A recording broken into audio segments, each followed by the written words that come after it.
আমি বড় হয়েছে একটা মধ্যবিত্ত খুব রক্ষণশীল পরিবারে। দায়িত্ব এরকম ছিল যে স্কুলে যাব, বাসায় আসবো।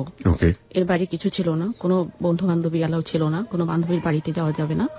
কিন্তু এর মধ্যেও একটু মানে হ্যাফের হয়ে গেল যে আমি যখন এসএসসি পরীক্ষা দিব, ঠিক ওই জায়গাটা থেকে ফিরবো। তবে তার আগে আমার কিছু কোয়েরি আছে। লাইক আপনারা কয় ভাই বোন ছিলেন, বাবা কি করতেন, রক্ষণশীল বলছেন পরিবারকে, কেন রক্ষণশীল বলছেন, এগুলো যদি আমাদের একটু বুঝিয়ে দিতেন। রক্ষণশীল এই কারণে বলছে, আমার বাবা বরাবরই ব্যবসায়ী ছিলেন। উনি ঠিকাদারি করতেন, তারপর হচ্ছে হাটবাজার ইজারাদারি, কাঠের ব্যবসা। এবং উনি একসময় পাকিস্তান পিরিয়ডে ফার্স্ট ক্লাস ঠিকাদার ছিলেন। উনি ঢাকায়ও তখন সরকারি দুইটা ভবন সাব কন্ট্রাক্ট নিয়ে করেছেন। প্রভাব ছিল ভালো। আর রাজনীতি করতেন, এখনো রাজনীতি করেন, আমার ভাইয়েরা করেন। আমরা হচ্ছে যে একটা মানে আমাদের এলাকায় খুব পরিচিত প্রভাবশালী সম্ভ্রান্ত বলা চলে যে প্রধান দুটো দলের মধ্যে একটা দলের রাজনীতি করেন। কয় ভাই বোন? 4 ভাই 5 বোন, আমি সবার ছোট। 9 ভাই বোন, আপনি হচ্ছেন একদম সবার ছোট। সবার ছোট হলে তো একটু বেশি আদর পাওয়ার কথা। হ্যাঁ, বেশি আদর পাওয়ার কথা। আদরটা পেয়েছি, আবার অনাদরও পেয়েছি। ছোটদের একটা সমস্যা থাকে, সেটা হচ্ছে যে ওরা যাই করে না কেন বড়দের কাছে কৈফিয়ত দিতে হয়, কিংবা পারমিশন নিয়ে করতে হয়। এটা অনেক সময় প্রবলেম হয়ে দাঁড়ায়। কারেক্ট। ওকে, ফাইন। আমরা মোটামুটি গ্রাফটা পেয়ে গেছি। আপনি বলছিলেন যে ক্লাস 10 পর্যন্ত আপনি একটা রক্ষণশীল পরিবারে বড় হয়েছেন, এবং রক্ষণশীলতার ধরন বলতে আপনি যেটা বোঝালেন যে সবার সাথে খুব সহজে মেশার ব্যাপারটা ছিল না, খুব সহজে চাইলে অন্য বাড়িতে যাওয়া যেত না। ইভেন আমাদের বাসায় আমাদের যে কাজিন ভাইরা যারা, ওদের আসা যাওয়াটাও সহজ ছিল না, আবার নিষেধ ছিল। একটা রক্ষণশীলতার ব্যাপারে আমরা জানি যে ধর্মীয় দিক থেকে রক্ষণশীলতা, আরেকটা হচ্ছে পারিবারিক রক্ষণশীলতা। আসলে কোনটা? আবার দৃষ্টিকোণটা এরকমই ছিল। উনি ধর্মীয় দৃষ্টিকোণ থেকে এই কাজটা করতেন যে মেয়েরা হচ্ছে পর্দায় থাকবে, ঘরে থাকবে। উনি বরাবরই ধার্মিক। ফাইন। আপনি এসএসসি জায়গাটাতে চলে আসতে চাচ্ছিলেন। হ্যাঁ, ওটা হচ্ছে 94 এর শেষের দিকে, 12ই ডিসেম্বর আমার যার সাথে মানে অ্যাফেয়ার শুরু হয়। তা আমি ওটা লাভডে হিসেবেই বলবো, ওটা আমরা ওইভাবেই পালন করতাম। আচ্ছা, মানে আপনাদের কি প্রেমের সম্পর্ক শুরু হয়ে গেছে নাকি? তার আগে দেখেছি এভাবে যে আমার ভাইয়া তো রাজনীতি করতেন, বড় ভাইয়া। ভাইয়ের সাথে ওর যেসব ছেলে পেলেদের খুব ভালো সম্পর্ক ছিল। ভাইয়ের মোর দেন জুনিয়র, তাদের মধ্যেই একটা ছেলে। আর হচ্ছে যে ও আবার আমার আব্বার খুব ক্লোজ ফ্রেন্ড, ওনারই বোনের ছেলে। সেই পারপাসে আমাদের ফ্যামিলির সাথে একটু রিলেটেড ছিল, বাট আমাদের বাসায় আসা যাওয়াটা ছিল না। ভাইয়ের আলাদা মানে মিটিং রুম ছিল। আমি কি নামটা জানতে পারি ভদ্রলোকের? ডাকনাম হচ্ছে শহীদ, পুরো নাম হচ্ছে শহীদুজ্জামান। আমরা শহীদ বলতে পারি। আপনার যে বয়সের পার্থক্য কতটুকু ছিল ওই সময়? 11 বছর। মানে আপনার যে জুনিয়র নাকি? আমার সিনিয়র। ওকে, আপনার 11 বছরের বড় ছিল সে, আপনি তখন এসএসসি তে পড়ছেন। আমি বিগিনিংটা জানতে চাচ্ছি, লাইক শুরুটা কিভাবে হলো? আপনি বলছিলেন শুরুটা হচ্ছে এভাবে, সন্ধ্যার পরে ছাদে হাঁটাহাঁটি করি। তো আমাদের বাসাটা হচ্ছে এমন একটা এরিয়া যেটা কমার্শিয়াল এরিয়া, অনেক লোকজনই আসে, একদম বাজারে মোড়ে বাসাটা। আমি একদিন দেখলাম ভাইয়ের সাথে একটা ছেলেকে দেখে আমার ভালো লাগলো। তখন আমার ভাই বিয়ে করেছেন, একদম নতুন, ভাবি নতুন। ভাবিকে আমি বললাম, ভাবি এরকম এরকম একটা ছেলে দেখলাম, খুব হ্যান্ডসাম, ছেলেটার নাম কি? ভাবি পরে ভাইয়ের কাছ থেকে জানতে পারলো। আমি প্রথমে বলে রাখি যে আসলে আমার প্রেমের ক্ষেত্রে আমার বড় ভাবি আমাকে পুরোপুরি সাহায্য করেছে, সেই জন্য সাধারণত পারিবারিকভাবে বড় ভাবিরা এই ধরনের রোল প্লে করেন। আমরা ইনফ্যাক্ট যতটুকু জানি, কেন জানি মনে হয় যে ভাবিদের কাছে গেলে দেবর কিংবা ননদ একটা অনেক বড় সাপোর্ট পান। আর এটার আরেকটা কারণ হচ্ছে যে আমার ভাই ভাবে কিন্তু লাভ ম্যারেজ। তারপর আবার শহীদের মামাতো ভাই ওর মামার বাসায় থাকতো, যেটা আমাদের বাসা থেকে খুবই কাছে, হয়তো 5-7 মিনিটের পথ হেঁটে যেতে। ওর মামাতো ভাই যে ওর সমবয়সী ওই ভাইয়াটা, মনির ভাই, উনি এখন বেঁচে নেই, মারা গেছেন। উনি আমাদের বাসায় যাওয়ার সাথে ছিল। তখন ওই শহীদ ও আমাদের বাসায় ফোন করতো, ভাইয়া তো অনেকে ফোন আসতো, তো ফোন আমরা রিসিভ করতাম, আমি আমার ছোট আপু আমরা পিঠাপিঠি। তাই একদিন ফোন দিল, ভাইকে খুঁজলো, বললাম যে নাম ভাইয়া বাসায় নেই। আমাকে তখন জিজ্ঞেস করলো আপনার নাম কি? নামটা বললাম। আমি জিজ্ঞেস করলাম আপনি কি? ভাই আসলে ভাই কিছু বলতে হবে কিনা? বলছে না, কিছু বলতে হবে না, ঠিক আছে, ফোন রেখে দাও। কিন্তু আমি যাকে দেখেছি উনি যে সেই ব্যক্তি, তখন আমি সেটা জানি না। উনি তারপর নাকি শুনলাম যে ওই ভাইকে বলছে যে লিডারের বসে ফোন দিলাম, লিডারের ছোট বোন ফোন রিসিভ করলো, খুব মিষ্টি ভয়েস, এই নাম তুই কি চিনিস? পর বলছে হ্যাঁ চিনি তো। কোন ক্লাসে পড়ে? বলছি যে এসএসসি পরীক্ষার্থী। তো আমি তখন কোচিং করি, রেজাল্ট এখনো আউট হয়নি, কিন্তু স্কুলে যাওয়া আসা আছে কোচিং করার জন্য। যাওয়া আসার পথে আমাকে একদিন ওরা দেখেছে, আমাকে দেখার জন্য ওরা স্কুলের পথে দাঁড়ানো ছিল। তারপর ওর কিউরিওসিটি, ওরা আমাকে ভালো লাগলো। ওর মামাতো ভাইকে মানে খুবই করছে যে তুই ভাবিকে বল কিংবা ওকে বল, আমাকে খুব ভালো লেগেছে। ওই ভাইটা বাসায় আসতো কিন্তু বলা সাহস পেত না, কারণ আমরা তো মিশতাম না। হয়তো ভাই কেমন আছেন, ভালো মন্দ, ব্যাস এটুকুই। ভাবির সাথে কথা বলতো, আম্মার সাথে কথা বলতো, আব্বুর সাথে কথা বলতো।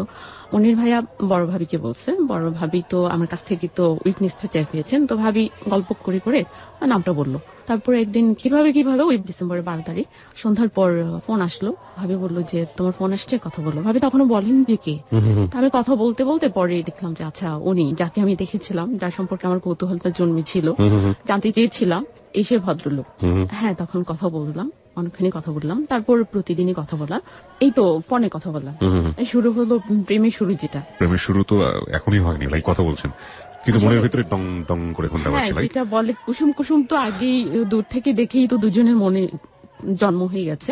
তো কি জন্ম হয়েছে ওটা, কি বলো ওটাকে? কুসুম প্রেম, যেটা বলে কুসুম প্রেম বলা হয়। ওকে, কুসুম প্রেম মানে কুসুম প্রেম আমি জানি না। কুসুম গরম পানির একটা ব্যাপার আছে, আমি যতটুকু জানি, কারণ পানিটা হালকা গরম থাকে, তখন এটাকে বলা হয় কুসুম গরম পানি। এই জন্যই হালকা বলে এটাকে কুসুম বলা হয়। ওকে, কুসুম প্রেম, ঠিক আছে। তারপর মানে এমন একটা আকর্ষণ ছিল যে প্রতিদিন কথা না বললে ভালো লাগতো না, এবং হয়তো প্রতিদিন একাধিকবার বলার জন্য ছটফট করতাম আমি।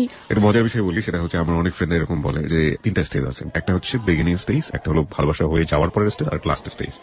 তো সবচাইতে মজার স্টেজটাই হচ্ছে বিগিনিং স্টেজ। হ্যাঁ, ওই সময়টাতে যাই করবে সবই ভালো লাগে, কুসুম যেটা বললেন আপনি।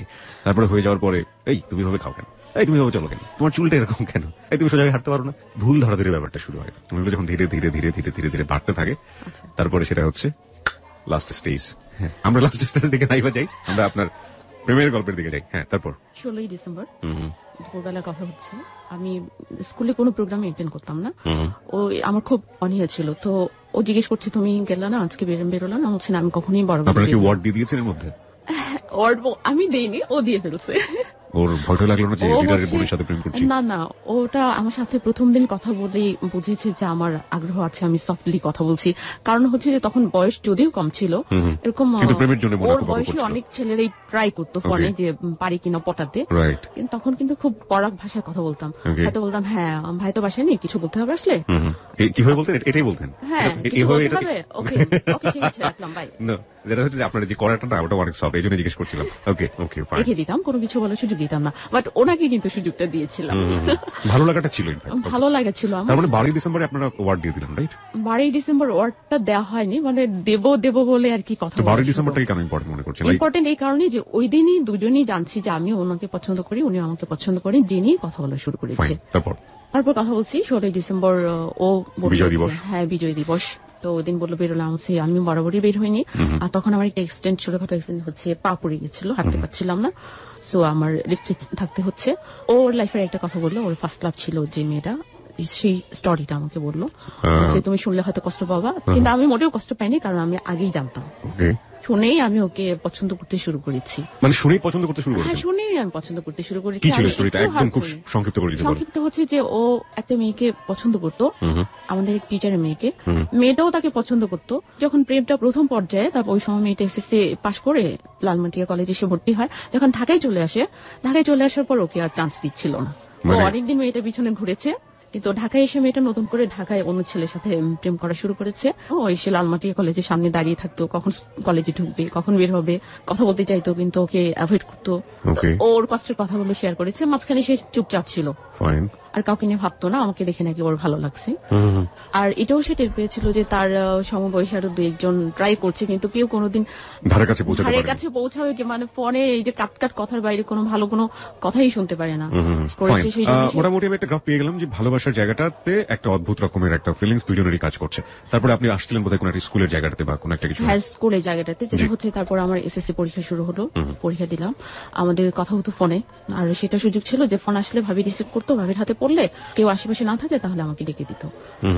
আমি এসএসসি পরীক্ষা দিলাম। এসএসসি পরীক্ষার পরে তো আমি পুরোপুরি ফ্রি 3 মাস। ওর আবার 2টো ভাগ্নি আমার সাথে পড়তো।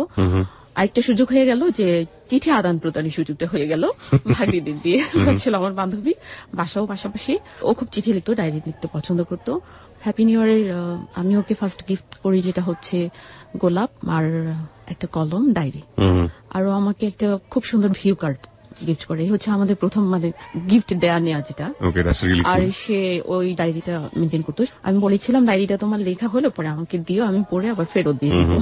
এভাবে আমাদের প্রেমটা চলছে। কিছুদিন পর এটা আমার বাসায় জানাজানি হয়ে গেল। এটা আমার ছোট আপু, যিনি পিঠাপিঠি, ও আবিষ্কার করে ফেললো। যখন আবিষ্কার করে ফেললো তখন তো কথা বলা খুব টাফ হয়ে গেল। তখন ছাদে উঠে হাঁটলেও সন্দেহ করে, আর লোকটাকে সেটা যখন জেনে ফেলতে পারলো তখন তো আমার অবস্থা খুব একেবারে খারাপ হয়ে গেল। এখন আমাকে ছাদে উঠতে দেওয়া হয় না। ছাদে দিনে কখনোই উঠতাম না, যেহেতু বাজারের মধ্যে বাসা ছিল, সন্ধ্যার পরে উঠতাম। আর আমার জ্যোৎস্না রাত্রি হচ্ছে অসম্ভব প্রিয়।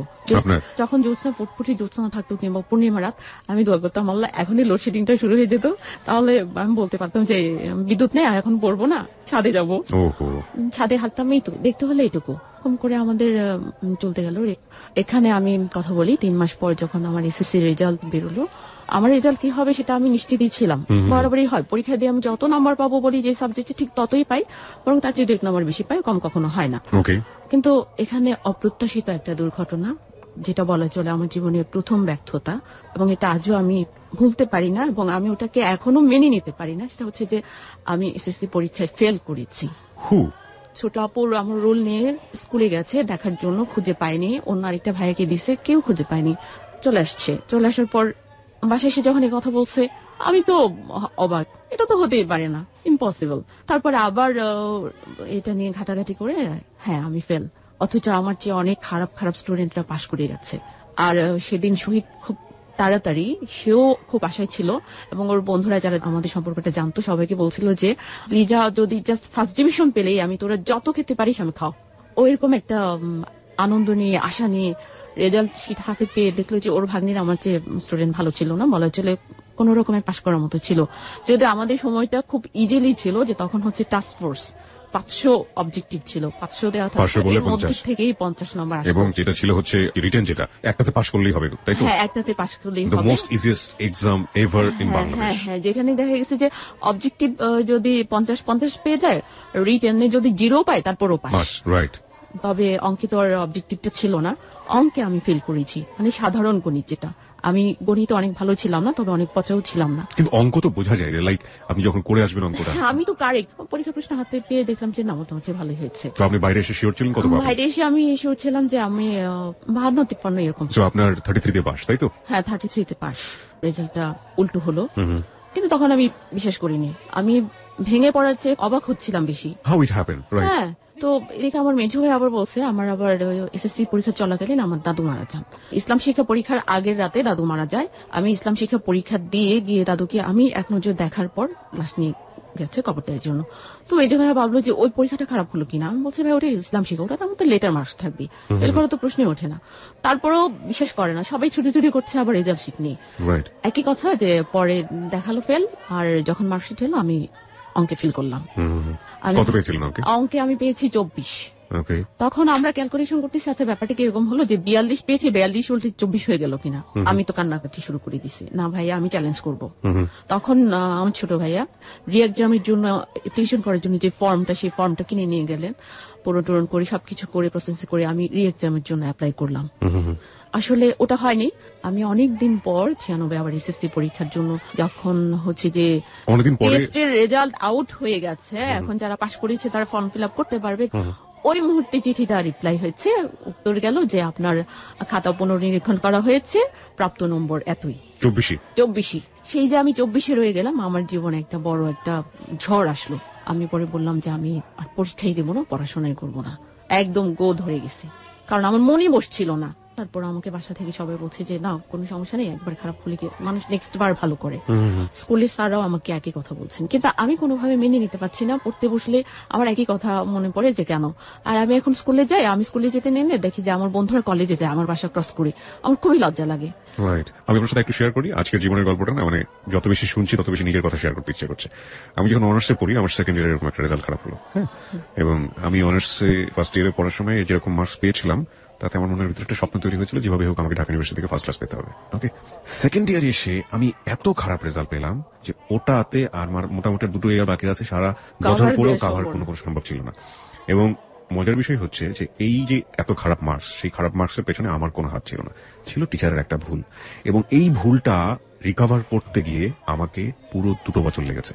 এবং সেটা ছিল একটা অ্যাসাইনমেন্টের মার্ক, সে ঠিক মতো পৌঁছাতে পারে নাই, বা অ্যাসাইনমেন্টটা সে যে প্রসেসে নিয়েছে সেটাতে আসলে ঠিক ছিল না, কিন্তু ভুলটা তার ছিল, ভুলের জন্য মাসুল দিতে হচ্ছিল আমাকে। যদি এটা 2 বছরের এক্সাম হতো, যদি এটা এরকম হতো, তাহলে কি হতো, হয়তো সারা জীবনের চেষ্টা করেও পেতাম না। কিন্তু একজন শিক্ষক আমাকে অনেক বেশি সাহায্য করেছিলেন, আমারই ডিপার্টমেন্টের একজন শিক্ষক, ডেকে নিয়ে গিয়ে বারবার ধরিয়ে দেয়া এবং অবশ্য সেটা একটা স্টোরি। থার্ড ইয়ারে এত বেশি মার্কস পেয়েছিলাম যে সেকেন্ড ইয়ার তো কভার করেছিল, ফোর্থ ইয়ারে মার্কস না পেলেও আমি ফার্স্ট ক্লাস পেতাম। কিন্তু শোনার পরে না মানে নিজের জায়গাটা ফিল হচ্ছে। যাই হোক, শুনি আপনারটাই শুনি তারপর। আমার আরেকটা কষ্ট, ওই প্রথম আমার আব্বা এবং বড় ভাইয়ের প্রতি একটা অভিযোগ জীবনে প্রথম তৈরি হয়েছিল এই কারণে যে আমরা যে দল তখন করতাম, আমাদের দল তখন ক্ষমতায় ছিল এবং আমাদের এলাকার যিনি এমপি উনি তখন একজন ক্যাবিনেট মন্ত্রী ছিলেন এবং আমাদের কাছের লোক। ভাই আব্বা ওনারও তো রাজনীতি করেন। ওনার যদি একবার শুধু বলতেন যে আপনি একটু শিক্ষা বোর্ডে, ভাই যদি বলতো যে ছোট বোনটা এই হয়েছে আপনি একবার একটু ফোন করেন, তা ওরা ওদেরকে রিকোয়েস্ট করার ফলে কোনো আমলেই নেয়নি। যেহেতু আমার দুলা ভাই ওনার বিএসকে দিয়ে ফোন দিয়েছেন, উনি আরেকবার ফোন করলেই কাজটা হয়ে যেত। কিন্তু এই হেল্পটা আমার ফ্যামিলি আমাকে করেনি। এই প্রথম ছিল আমার ওনাদের প্রতি একটা কষ্ট যে কেন করলো না।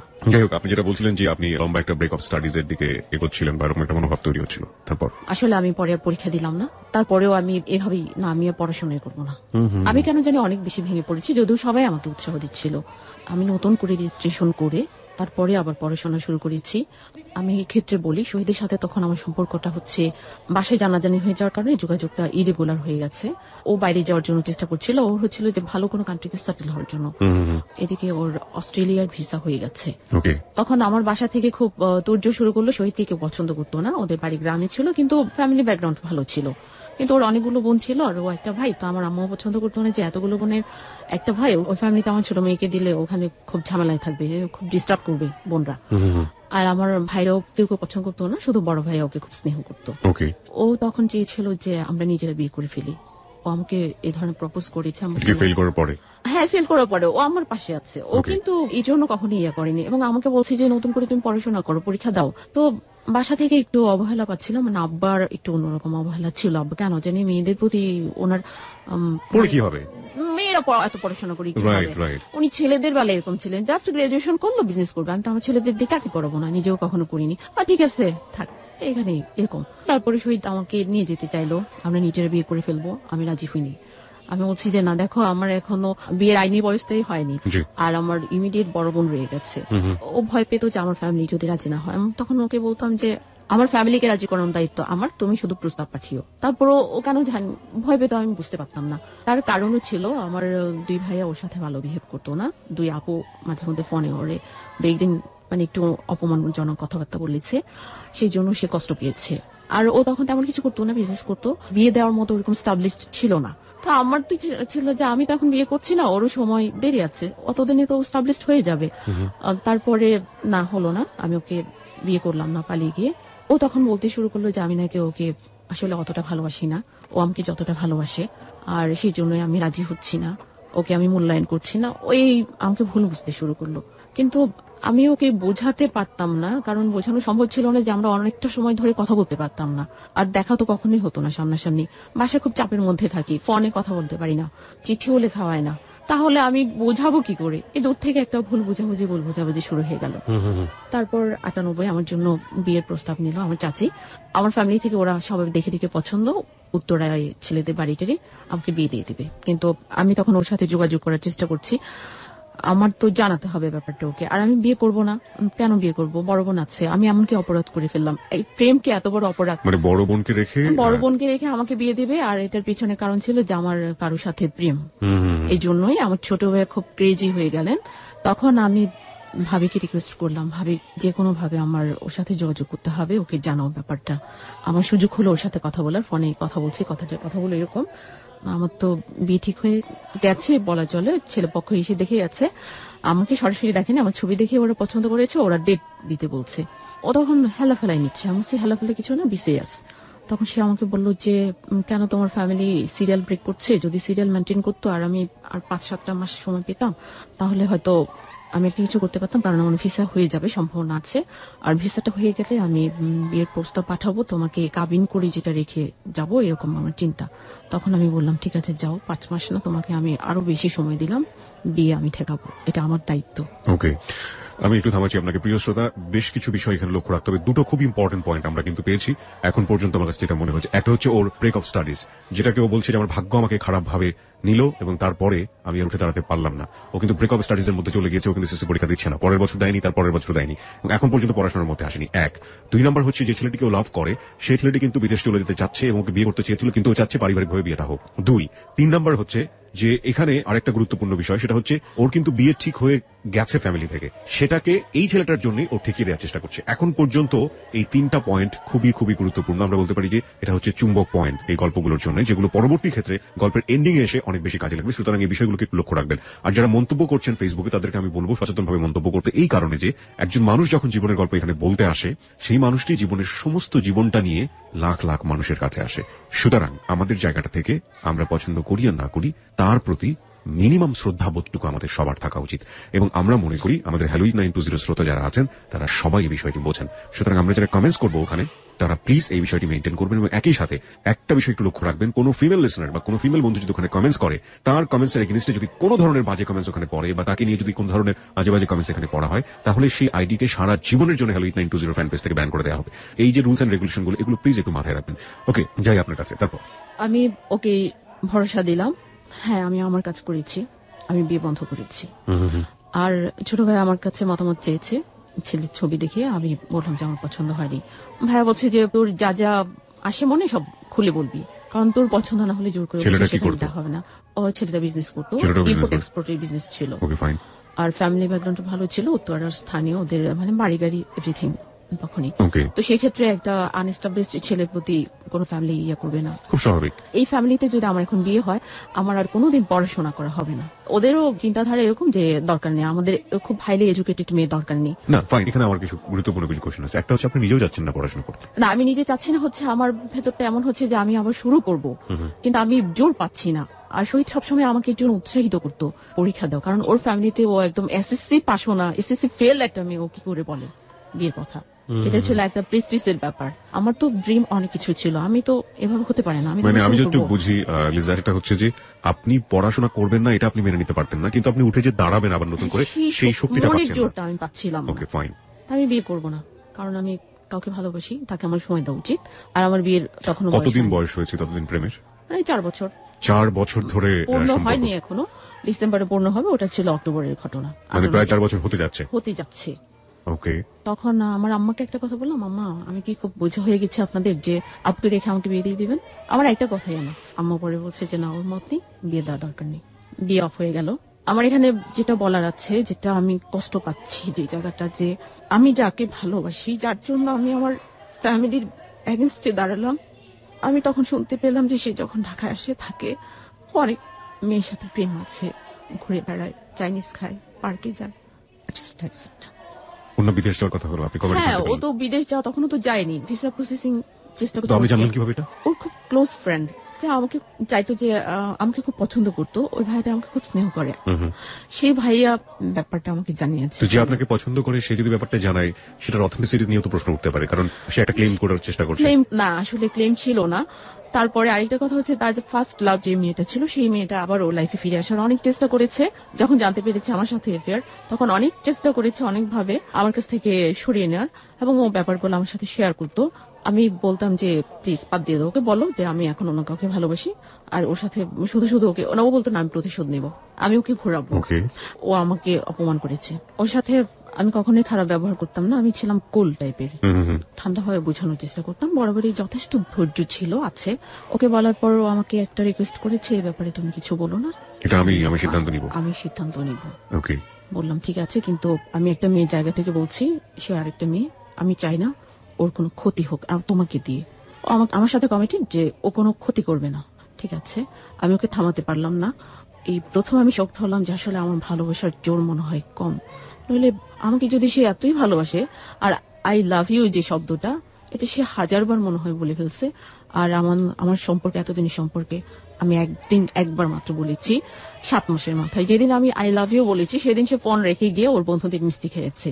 তারপর ওর ভিসা হয়ে যায়, কিন্তু আমার সাথে কোনো যোগাযোগ করে না, আর সহজ ছিল না, ফোনটা বাসায় ছিল না। একটা বিষয় একটু আমার জানার, যে ঢাকাতে আসার পরে যখন আপনি জানতে পারলেন যে ও অন্য মেয়েদের সাথে এভাবে মুভ করছে, চাইনিজ খাচ্ছে, হোয়াটএভার, ব্লা ব্লা ব্লা, এই অন্য মেয়েদের ব্যাপারটা আপনি কনফার্ম হলেন কিভাবে?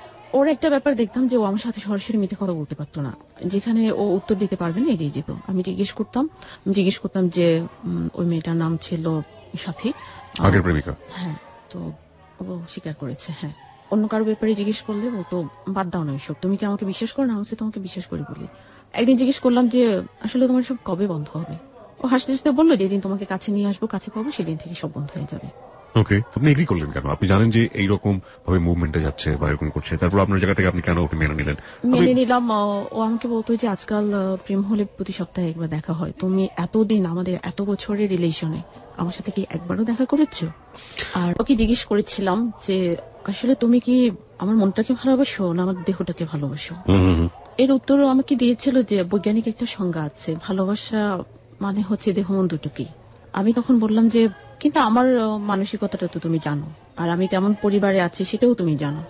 তোমার যদি অন্যরকম কোনো চাহিদাই থাকবে তাহলে আমার সাথে কোন রকম সম্পর্ক না জড়ালে পারতে, কারণ আমার পক্ষে কখনোই সম্ভব হবে না ডেটিং করা। ওকে, এবং আমি করবও না, সেই সুযোগ আসলেও আমি নেব না। মানে আপনি বলতেন এটা? আমি বলতাম। আর আমি যখনই কথা বলতাম তখনই বলতাম যে তোমার গতকাল কি হয়েছে আমি সেটা নিয়ে ভাবতে চাই না, আমি চাই এই মুহূর্ত থেকে তুমি শুধরে যাও, ইটস ওকে, আমি তোমাকে ভালোবাসি, আগের মতোই বাসবো। ওকে, আপনার সম্পর্কে ওর কোনো কমপ্লেইন ছিল? কোনো কমপ্লেইন ছিল না, ও আমাকে সাবিত্রী দেবী বলে ডাকতো। ও লালা। ওকে, আপনি সাবিত্রী দেবী ব্যাপারটা জানেন যে সাবিত্রী আসলে? হ্যাঁ, আমি জানি। সাবিত্রী দেবী তার সততার কারণে এবং নিষ্ঠার কারণে মৃত স্বামীর প্রাণকেও ফিরিয়ে আনতে পেরেছিল দেবতার কাছ থেকে। সো ও ভেবেছিল যে আপনি আমার সাথে তোমার একজন সাবিত্রী আছি, আমি যেখানেই যাই না কেন সাবিত্রী আমাকে হাত ধরে ঠিক নিয়ে যাবে, ঠিক জায়গায় ঠিকই নিয়ে যাবে।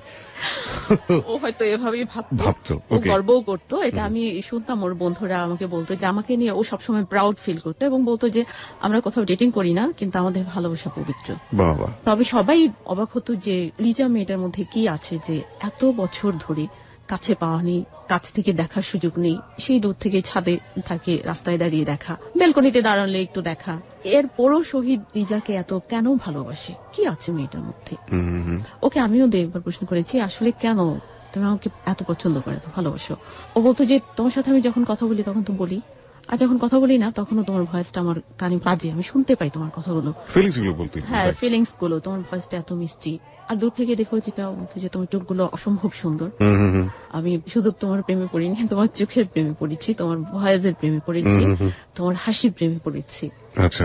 এবং তোমার পুরা পার্সোনালিটি আমাকে খুব আকর্ষণ করে। সেটাই, হাত পা চুল নখ এগুলো বাদ যাবে কেন? আমি শুধু তোমাকে ভালোবাসি না, তোমাকে আমি রীতিমতো সম্মান করি। কিন্তু ও আমার সাথে যোগাযোগ করে না, খবরটা আমি ভাবির মাধ্যমে পাই, আমি অপেক্ষা করি। যেহেতু ও আমার কাছে সময় চেয়েছিল, ভিসা হলেই সে আমার বাসায় প্রস্তাব পাঠাবে এবং ফাইনালি সে একটা কিছু করে রেখে যাবে। আর ওকে আমি আগে বলতাম যে তুমি যত দেরিতে বিদেশে যাবা তত আমার জন্য ভালো, তুমি বিদেশে চলে গেলে তো আর প্রতিদিন কথা বলা যাবে না, কিন্তু তোমাকে দেখতে পাবো না। ও তখন বলতো যে আমি যত দ্রুত বাইরে যেতে পারবো ততই তোমার লাভ সবচেয়ে বেশি হবে, কারণ তত দ্রুত তোমাকে আমি নিয়ে যেতে পারবো আমার কাছে, ওকে, কাছাকাছি চলে আসবো, আমি সেই আশায় আছি। পড়াশোনা তখন স্টার্ট করেননি? তখনও স্টার্ট করিনি। আর ওর পড়াশোনাটা কতদূর ছিল? ডিগ্রি কমপ্লিট করেছে, আর পড়াশোনা করেনি। ওর ধান্দাই ছিল দেশের বাইরে যাবে। আমি অপেক্ষায় আছি সেই দিনটির, সেই শুভক্ষণটি। অপেক্ষা করতে করতে শেষ মুহূর্তে 99 এপ্রিলের 20 তারিখ ও আমার সাথে যোগাযোগ করে, ছোট একটা চিঠি পাঠায় কয়েক লাইনে যে আমার ভিসা হয়ে গেছে, আমি চলে যাচ্ছি, দোয়া করো, যদি ভাগ্যে থাকে আপনার দেখা হবে। চিঠিটা পড়ে তখন আমি কাঁদবো না কি করবো আমি কিছু বুঝতে পারিনি। আমি তো এই মুহূর্তটার জন্য অপেক্ষা করিনি। তারপর ওর সাথে আমার শেষ দেখা পরদিন সকালে। আমার বড় ভাই ভাবি আলাদা বাসায় থাকতেন, আমি তখন বড় ভাইয়ের বাসায় যাই। টোটাল ব্যাপারটাই যেহেতু ভাবি জানেন, ভাবিও খুব কষ্ট পাচ্ছিলেন। আর আরেকটা ভয় ছিল যে ভাইকে তো ভাবি বলেছিল বিয়েটা বন্ধ করেছিল, এখন কি উত্তর দেবে? সে যে যোগাযোগ করছে না, ভিসা পাওয়ার পর কোনো কিছুই, কোনো রেসপন্স ওর কাছ থেকে পাওয়া যাচ্ছে না, তাহলে এখন কি অবস্থা হবে? ফ্যামিলিতে তো সবাই ভাবিকে দোষারোপ করছে আর আমাকে একটা মেন্টাল টর্চার করছে। আমিও খুব দিশেহারা হয়ে গেলাম যে এখন আমি তাহলে কি করব। তারপর পরদিন সকালে ও ঢাকায় চলে আসবে, সকালে সে বিদায় নিতে গেছে ভাবির বাসায়। ভাইয়া ঘুমেছিল, সেই সুযোগে ওর সাথে আমার একটু 2-3 মিনিট কথা বলার সুযোগ হয়েছে। তখন আমি বললাম যে তুমি আসলে কি করলে? ও আমাকে বললো যে আমি আগে যাই, 2-3 মাস যাক, আমি সেটেল হই, তারপরে একটা কিছু করা যাবে। আরো হাসতে হাসতে আমাকে একটা কথা বললো যে কি দরকার ছিল প্রেম করা, প্রেম না করলে তো আজকে এই ঝামেলাটা হতো না। আমি বললাম করলে কেন, আমি তো তোমাকে খুঁজে বের করিনি, তুমি তো আমাকে খুঁজে বের করেছো। এই তো শেষ। ঝগড়া মুহূর্তে এই ধরনের কথা। তারপর সেই মুহূর্তে আমি খুব শক্ত ছিলাম, খুব কঠোরভাবে নিজেকে নিয়ন্ত্রণ করেছি, কান্নাকাটি করা কোনো কিছু না। আমি খুব স্বাভাবিকভাবে ওকে বিদায় জানানোর চেষ্টা করেছি, কারণ আমার পক্ষে তো এয়ারপোর্ট এসে ওকে সেভ করা সম্ভব ছিল না। ওকে আমি বিদায় জানিয়েছি, ভালো থেকো। পরদিন চলে গেল। ও অন্যদেরকে চিঠি লিখেছে, যোগাযোগ করে, আমার ভাইয়াকেও চিঠি দিয়েছে, কিন্তু আমাকে কোনো চিঠি সে দেয়নি। ও ইচ্ছে করলে পারতো, ভাই ভাবিকে চিঠি দিয়েছে, ভাবির চিঠির মধ্যে আমার জন্য একটা লিখে পাঠিয়ে দিলে বাস, এটা কারো হাতে যেত না, অটোমেটিকলি আমার হাতে পৌঁছতো। ইচ্ছা থাকলে উপায় হয়, কিন্তু ওর মধ্যে মনে হয় কোন রকম ইচ্ছেই ছিল না।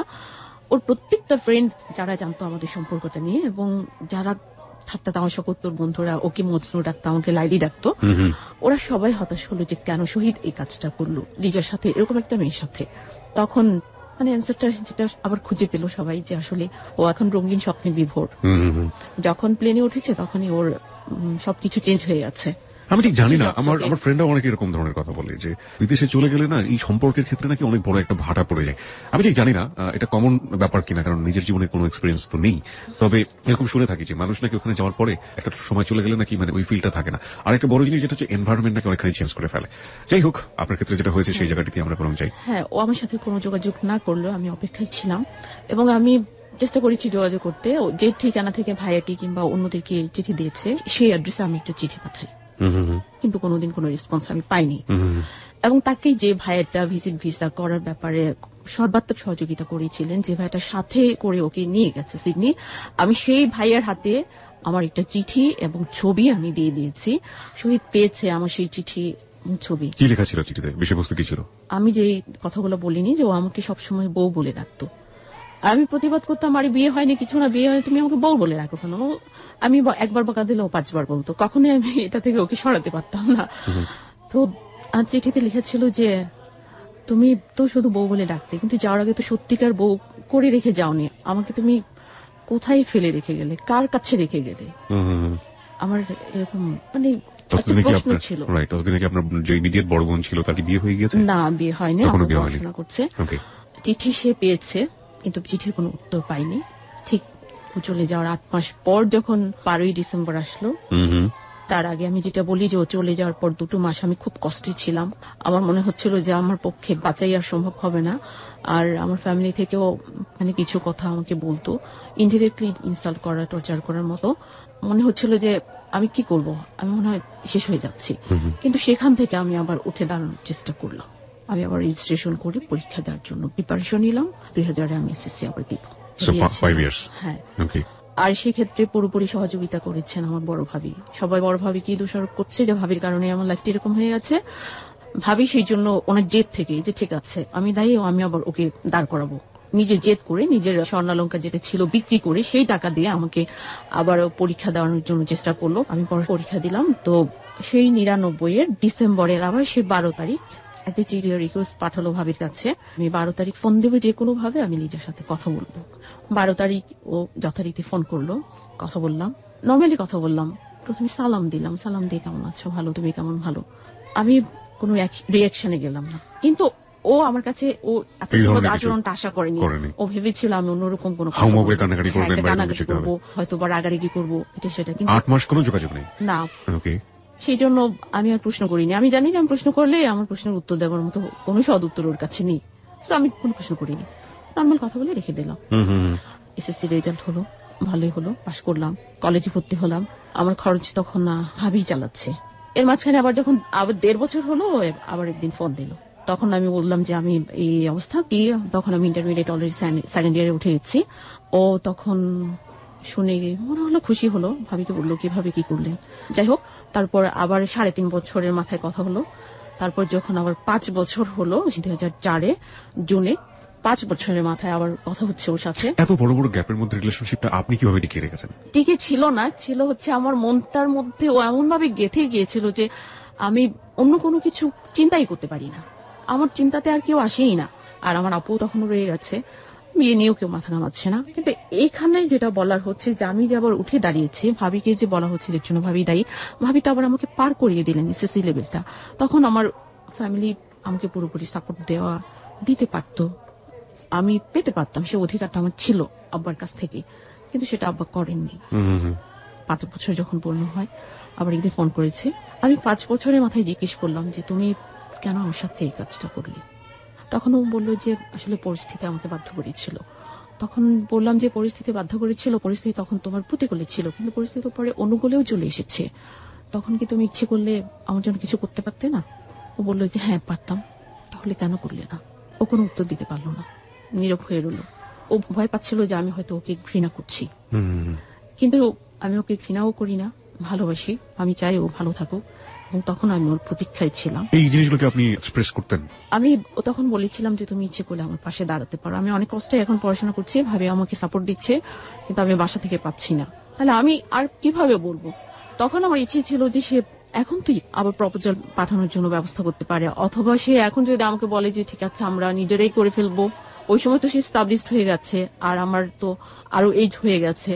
আমার ইচ্ছে ছিল এরকম একটা যে সে আমাকে বলুক, কিন্তু তার কাছ থেকে সেরকম কোন উত্তর আমি পেলাম না।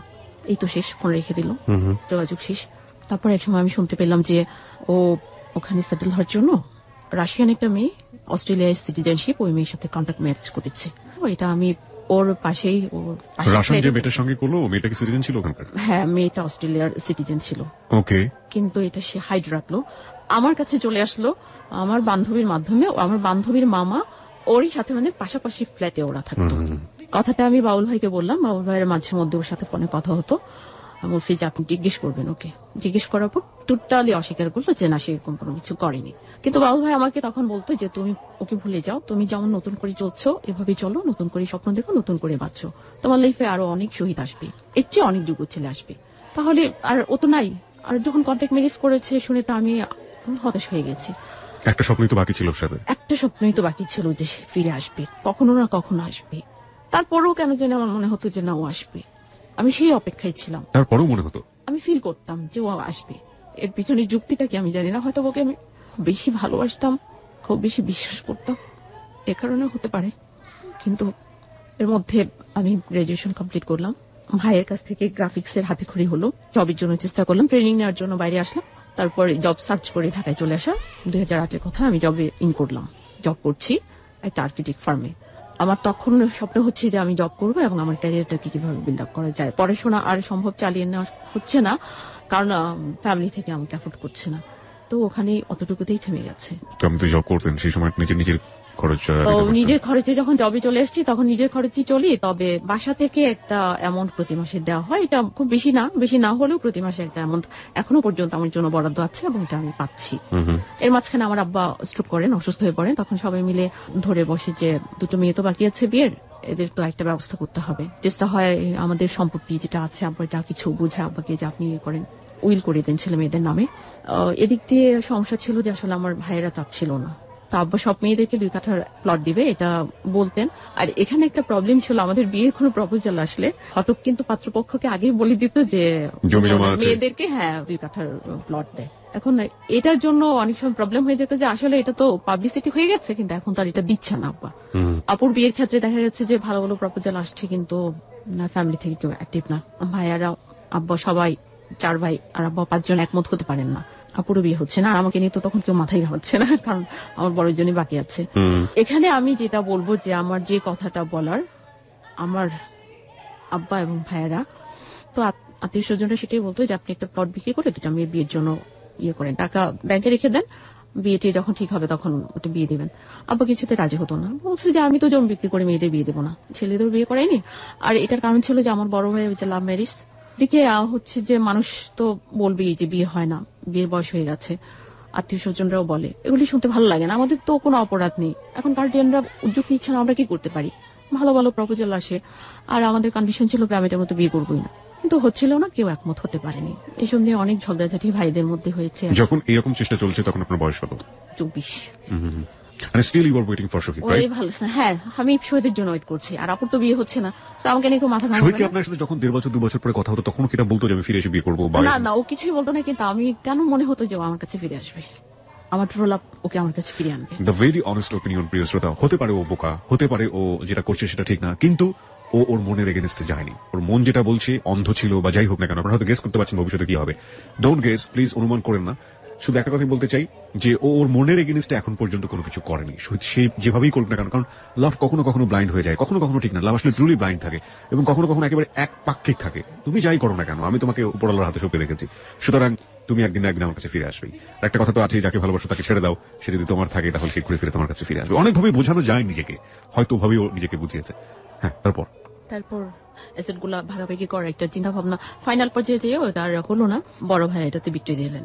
তখন ভাইয়ের সাথে আমার একটু বেয়াদবি করতে হয়েছে। যখন আমাদের ফ্যামিলি মিটিং হয় রাতের পর রাত, তখন কিছু কথাও বলতে হয়েছে। ভাইয়া বলতেন যে 18 বছর বয়সের পর আর কোনো দায়িত্ব থাকে না মেয়েদের প্রতি বাবার মার, এরপরে বিয়ে দিয়ে দিবে, আর যদি বিয়ে না করে ওটা নিজেরাই চলবে।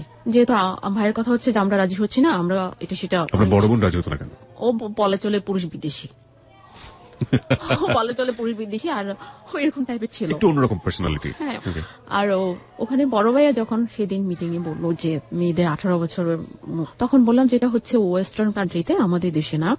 আমাদের দেশের নিয়ম হচ্ছে যতক্ষণ পর্যন্ত মেয়েকে বিয়ে দেওয়া না হচ্ছে, স্বামীর ঘরে না দেওয়া হচ্ছে, ততক্ষণ পর্যন্ত বাবারই দায়িত্ব থাকে। তো মেয়েদের ক্ষেত্রে যদি 18 বছর আইনটা মানতে হবে নিয়মটা, তাহলে ছেলেদের ক্ষেত্রেও একই নিয়ম। অন্তত বিয়ে করিয়ে দেওয়ার পর, ব্যবসা বাণিজ্য দিয়ে দেওয়ার পরে তো বাবার আর ছেলে সংসার চালানোর কথা না, তাহলে এখনো কেন আব্বার তোমাকে মাসে মাসে টাকা দিতে হয়? এইভাবে যখন ভাইয়ের সাথে কথা বললো, অবশ্যই বেয়াদবি হয়ে গেছে, আমি ওনার অনেক ছোট, কিন্তু পরিস্থিতির কারণে এসব বলতে হলো। এভাবেই আর কোনো সমাধান হলো না। তারপর আমি গ্রাজুয়েশন কমপ্লিট করে জব নিয়ে ঢাকায় চলে আসলাম, জব করছি। তারপর আমার আপু ওই জবে চলে আসে। ছোট ভাইয়ের কিছুদিন পর ইটালির ভিসা হয়ে যায়, উনিও ইটালিতে চলে যান। বাসায় তখন আব্বা আম্মা আর আমার সেজো ভাই ভাবি চলে আসে। এখন হচ্ছে যে আমার ঢাকার লাইফটা চলছি, আমি অন্য কোনো কিছুই চিন্তা করছি না। আমার চিন্তা একটাই যে আমি আমার ক্যারিয়ার বিল্ড আপ করতে হবে। বিয়ে নিয়ে ভাবতে পারছি না, যেহেতু ফ্যামিলি ভাবে না, আর বিয়ে তো তখন আমার মাথায় ওভাবে আসেই না। তখন আমি শহীদকে ফিল করি, অনেক প্রেমের অফার এসছে, কিন্তু আমি কাউকেই পাত্তা দিইনি। আর আমি জব করতে গিয়ে দেখা গেছে যে আমি জব করছি, কিন্তু আমার ফিজিক্যাল কিছু প্রবলেম আমি ফিল করছি, উইকনেসটা বেশি থাকতো। আমি ঠিক মতো খাওয়া দাওয়া করলেও তারপর আমি উইক হয়ে যেতাম, বেশি পরিশ্রম করতে পারি না। ডাক্তারের কাছে গেলে তেমন কোনো কিছু ফাইন্ড আউট হয় না, শুধু একটা জিনিস ধরা পড়ে যে আমার ব্লাডের হিমোগ্লোবিন লেভেলটা কম। ওটার জন্য আমাকে কিছু আয়রন ট্যাবলেট খেতে দেয়। এই তো আমি হোস্টেলে থাকি, আর বলে হোস্টেলে খাবার দাবার তো পুষ্টিকর খাবার তো হোস্টেলে হয় না, হয়তো সে কারণে। তারপর প্রতি মাসে আবার টেস্ট করানো হয়, 10 কিংবা 10+ হিমোগ্লোবিনের উপরে ওঠেই না। কিছু ছোট ছোট প্রবলেম ফিল করি, রাতে ঘুমের প্রবলেম। ডাক্তারের কাছে গেলাম, ডাক্তার আমাকে বলতো যে বিয়ে করলে ঠিক হয়ে যাবে, সব আপনার মেজর কোনো প্রবলেম নেই। তখন আমার ফ্রেন্ড সার্কেলরা একই কথা বলে। সেদিক থেকে বিয়ের কথাটা যখন সবাই বলে, তখন চিন্তা করলাম আসলে বাসা থেকেও উদ্যোগ নিচ্ছে না ওভাবে। আত্মীয় স্বজনের মধ্যে হচ্ছে যে ফুপু আছে, মামি আছে, চাচি আছে, ওনারা বলে যে নিজেরা পছন্দ করে বিয়ে করে ফেলো, নিজেরা করে ফেলে, যেহেতু গার্জিয়ানরা জোরালো পদক্ষেপ নিচ্ছে না। কারণ ওনারা অনেকবার অনেক প্রপোজাল নিয়ে ফ্যামিলিতে গিয়ে ফেলিওর হয়ে ফিরে আসছে। ওদের কথা হচ্ছে ওরা টাকা পয়সা খরচ করে বিয়ে দিবে না, ওরা টাকা দিয়ে জামাই কিনবে না। তো বিয়ের এইসব কথার কারণে আমি বলতাম যে আসলে আমার যারা বলতো, আমার ক্লোজ একটা বান্ধবী ছিল, ওকে আমি বলছি আসলে এই ধরনের একটু প্রবলেম আছে। তো এখানে আমি বিয়েটা বললেই তো আর আমি বিয়ে করতে পারছি না।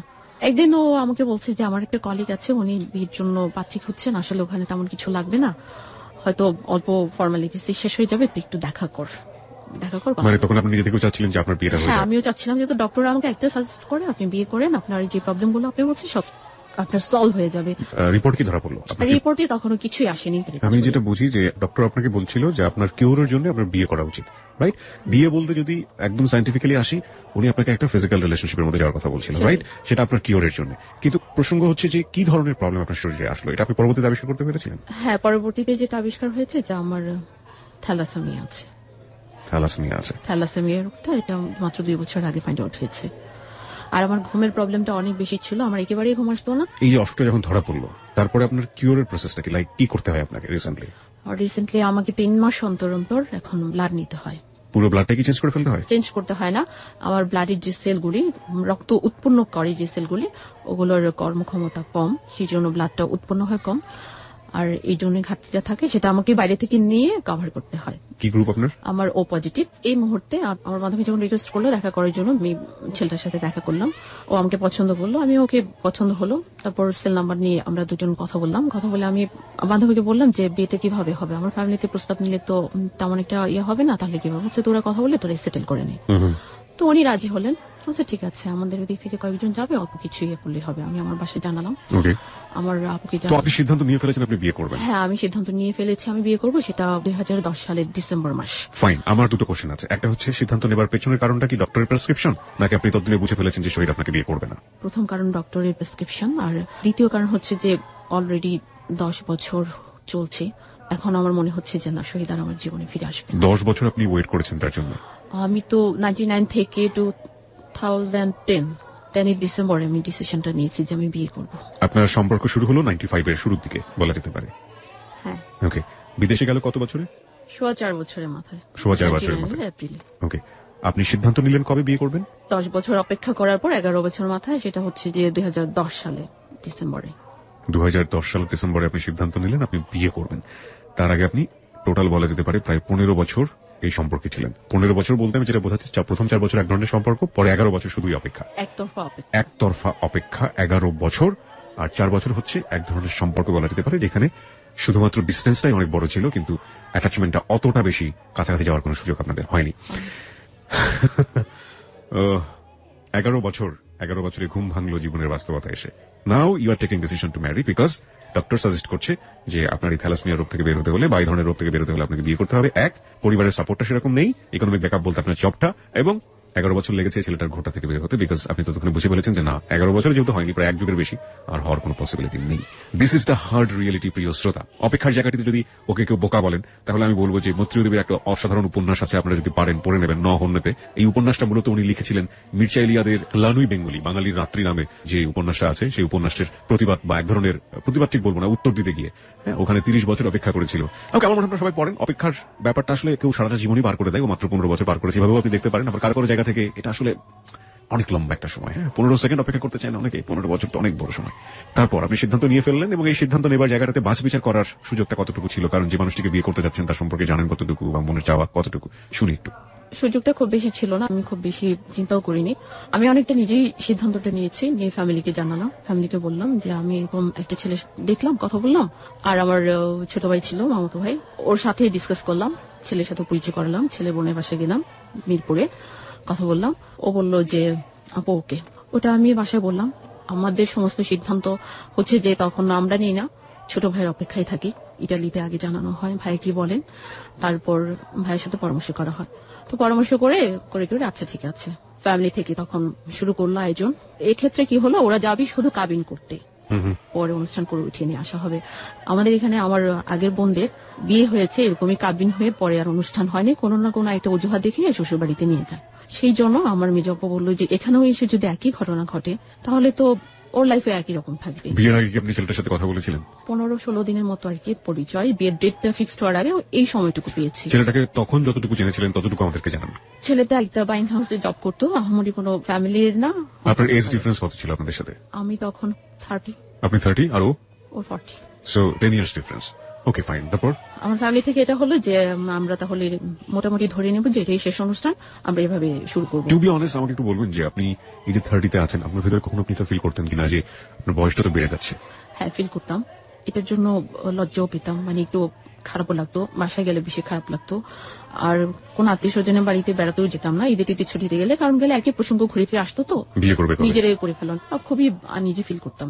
আর আমি বুঝাতে পারবো না ফিলিংসটা, তো এটা আমার মনে হয় যে সবাই বুঝতে পারবে যে তখন কি হয়, কি ফিল হয় যখন সবাই বলে। একটা মেয়ের জন্য আসলেই কঠিন এই জিনিসটা ফেস করা।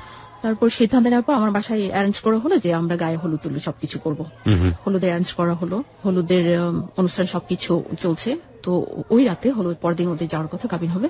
হলুদের রাতে হঠাৎ করে ফোন করে ছেলেটা আমাকে জানালো যে ওরা পরদিন যেতে পারছে না। তখন আমি জিজ্ঞেস করলাম কেন? ওর বোনের জামাই কোনো একটা প্রবলেম, বিজনেসের কাজে চিটাগং চলে গেছে, ওরা 1 সপ্তাহ পরে যাবে। তো এটা আমার ফ্যামিলিতে জানানো হলো, বলে যে ঠিক আছে আমরা 1 সপ্তাহ অপেক্ষা করবো। তারপর এটা নিয়ে বাসায় অনেক রাগারাগি হলো। আপু, মেজো আপু আমাকে বললো যে কেন এরকমটা হলো, মান সম্মান নষ্ট হবে এটা সেটা। আমি তারপর ঢাকায় চলে আসলাম, ওর সাথে যোগাযোগ করার চেষ্টা করলাম, আর আমার ফোন রিসিভ করে না। ফোন একেবারে রিসিভ করে না, অন্য নাম্বার থেকে ফোন দিলে আমার ভয়েস শুনলে সে কেটে দেয়। আমি কোনোভাবেই জানতে পারলাম না যে কেন এ কথা বললো। তারপর আর বিয়েটা হলোই না, ভেঙে গেল সেখান থেকে বিয়ে। আমি হলুদ স্টেজে হলুদ হাতে মেহেদি পরে বসেছিলাম, সবাই আনন্দ করছে, ছবি উঠাচ্ছে, ভিডিও হচ্ছে। সেদিন সেখান থেকে বিয়েটা ভেঙে গেল। আমি জানি না কেন, কি কারণ। তারপর আমার এই কথা শুনে আমার এক বান্ধবী বলল, ফোন নাম্বারটা দাও, আমি চেষ্টা করি ওনার সাথে যোগাযোগ করার।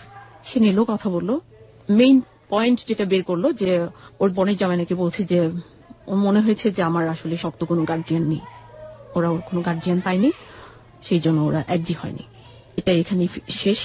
আমি আবার একটা হোঁচট খেলাম, ফিজিক্যালি খুব সিক হয়ে গেলাম। তারপরে ওই মুহূর্তে আমি খুব কষ্ট করে জব করছিলাম। আমি বাঁচার জন্য প্রাণপণ চেষ্টা করছি, শুধুমাত্র বেঁচে থাকার জন্য।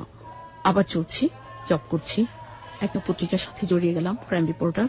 যখন পত্রিকায় কাজ করলাম তখন স্যার কিংবা বন্ধুদের উৎসাহে ওরা বললো যে তুমি মনে হয় টিভি রিপোর্টিং এ গেলে ভালো করবা। ওদের সবার উৎসাহে আমি কি টেলিভিশন জার্নালিজম কোর্সে ভর্তি হয়ে গেলাম। কোর্স কমপ্লিট করে সিবিটিভি বিভিন্ন চ্যানেলে দিয়ে দিলাম। এখনো আবার সে ঘুরে ফিরে একটা কথা আসে, বিয়ে বিয়ে। কেউ আমাকে বিয়ের কথা বললে আমি বলি যে বলবেন না, একটা অনাথ মেয়ে আছে, যদি কেউ রাজি হয় তাহলে। তারপর এরকম হাসি ঠাট্টা তামাশার মধ্যেই বলতাম। একটা আপু ছিল, বড় আপু, উনি অনেক সময় বলতো যে বিয়ে করে ফেলনা, কবে বিয়ে করবি। বলছি আপু দেখো তো আমাকে কে নিবে, যেখানে ফ্যামিলিতে যত কদর নেই, ফ্যামিলি থেকে কোনো আগ্রহ দেখায় না, দেখো কোনো নানা দাদা পাও কিনা, এরকম দুষ্টুমি করতাম।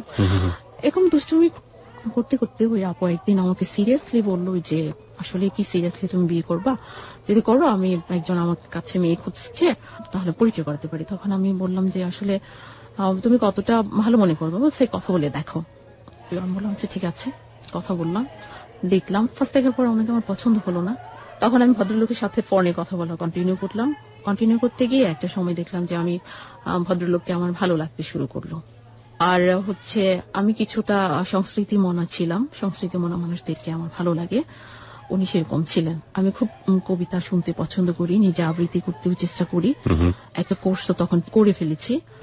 আর আমার আরেকটা ইচ্ছে ছিল যে আমি টিভি নিউজ প্রেজেন্টেশন কোর্স করব, এবং টিভিতে নিউজ পড়ার একটা শখ আমার জাগলো।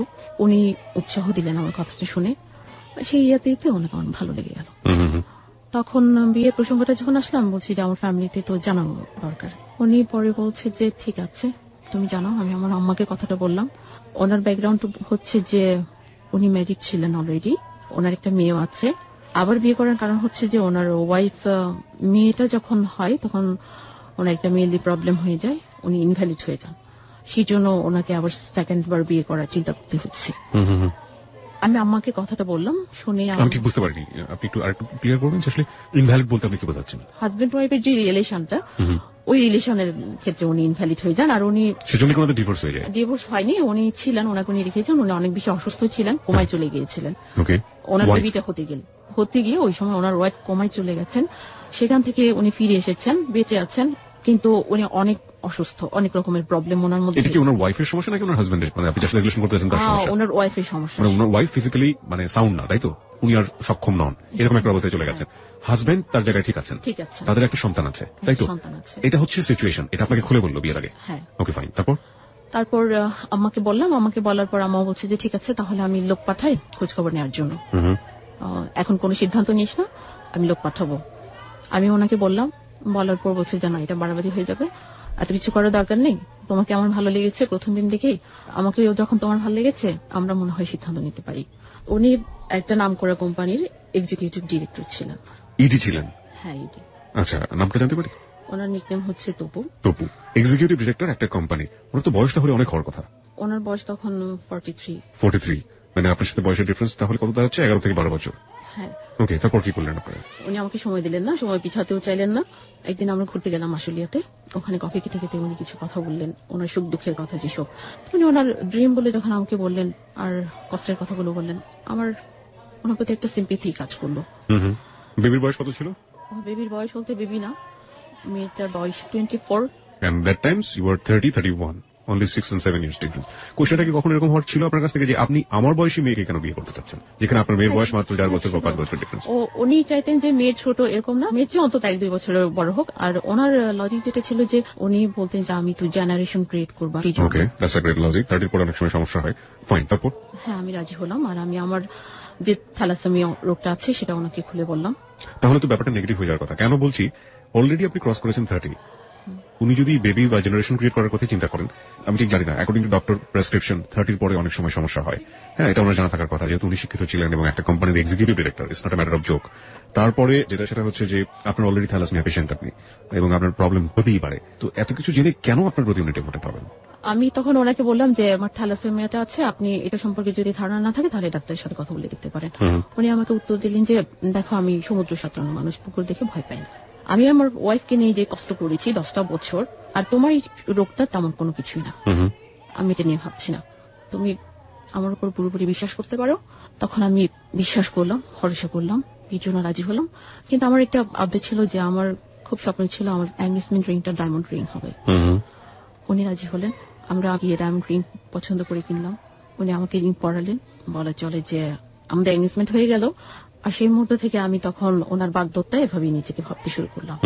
বিয়েটা হয়নি তখন বিয়েটা হয়নি। এটা হচ্ছে যে 2013 আগস্টের একদম শেষের দিকে, কিছুদিন আগের ঘটনা। কিছুদিন আগের ঘটনা।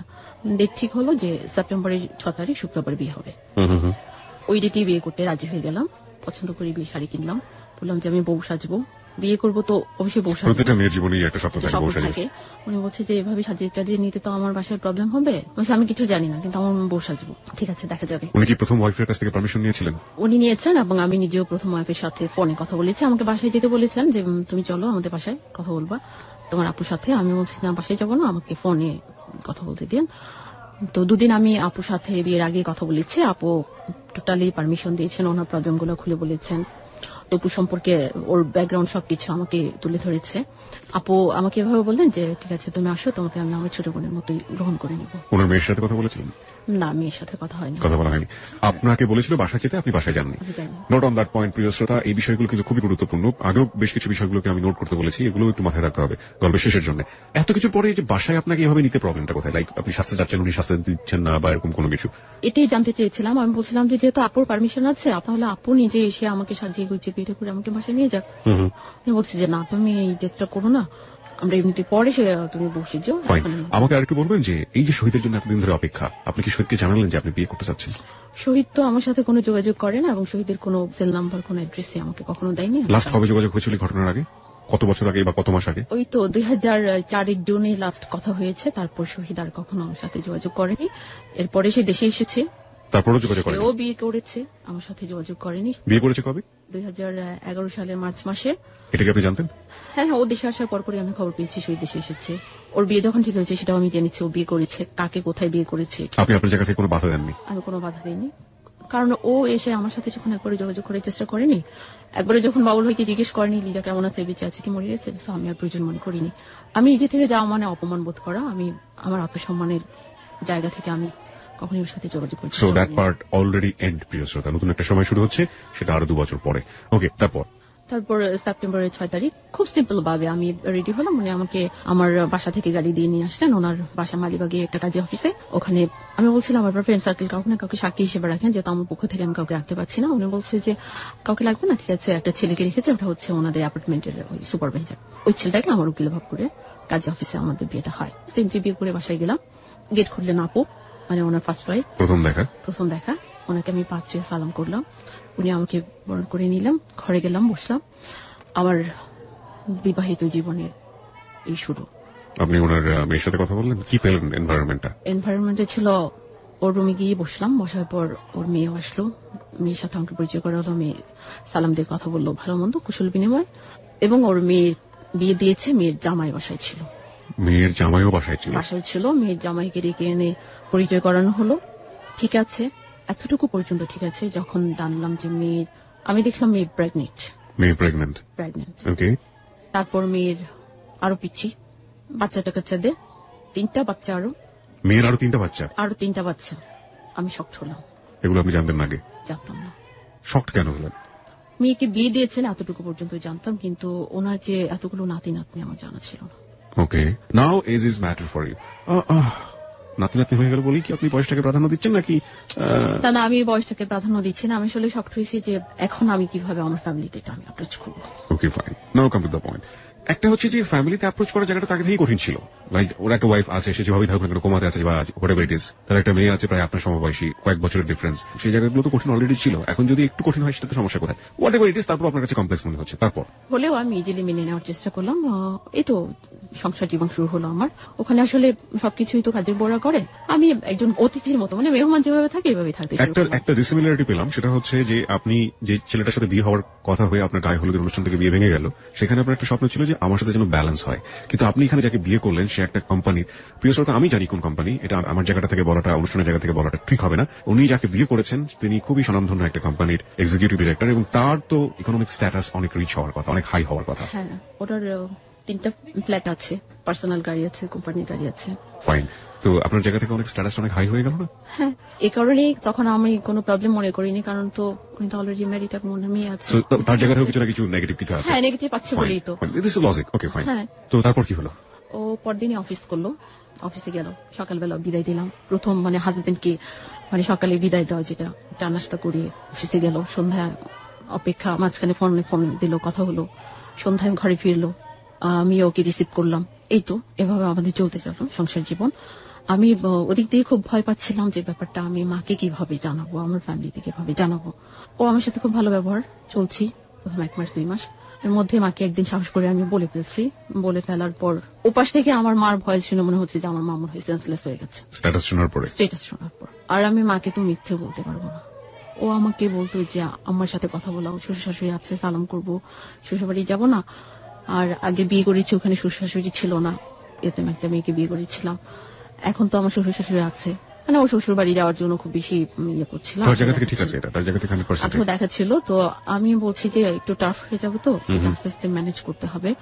আর তুমি তোমার ব্যবহার দিয়ে ওদের মনটা কি জয় করবা। বোথ ফ্যামিলি কমপ্লেক্সিটি, বিকজ ওর জায়গাটা থেকে, বিশেষ করে আমাদের আজকের যিনি অতিথি লিজার জায়গা থেকে একটা কমপ্লেক্সিটি আমরা দেখলাম যে ওর ফ্যামিলিতে ওর হাজবেন্ডকে নিয়ে যেতে পারছে না because of social complexity. Another thing is that তপুর জায়গা থেকে এক ধরনের কমপ্লেক্সিটি, তাকে পারছে না সে একেবারে বউয়ের মতো করে সাজিয়ে নিয়ে, যেটা লিজার স্বপ্ন ছিল সেভাবে ঘরে তুলতে। এই কমপ্লেক্সিটি গুলোও জীবনে রাখতে হচ্ছে, এবং একই সাথে জীবনের যে ব্যক্তিগত চাওয়া সেই জায়গাটি তো একজন মানুষকে মেনে নিতে হচ্ছে। সবকিছু মিলিয়ে সামনের দিকে আসলে কি দাঁড়ায় সেটা এখন দেখার বিষয়, ফ্যামিলির সাথে যোগাযোগ করার জন্য। এবং আপনি তো আপনার জায়গা থেকে ম্যানেজ করার একটা চেষ্টা করছেন। ফাইন, তারপর আমার আম্মার সাথে ওকে আলাপ করে দিই ফোনে। তো আমার আম্মা সবকিছু পরেও মেনে নিয়ে বলছে যে বাবা, আমার মেয়ে যখন তোমাকে পছন্দ করে বিয়ে করেছে, এখন আমার মেয়েকে তোমার হাতে আমি তুলে দিলাম, তুমি দেখে রেখো।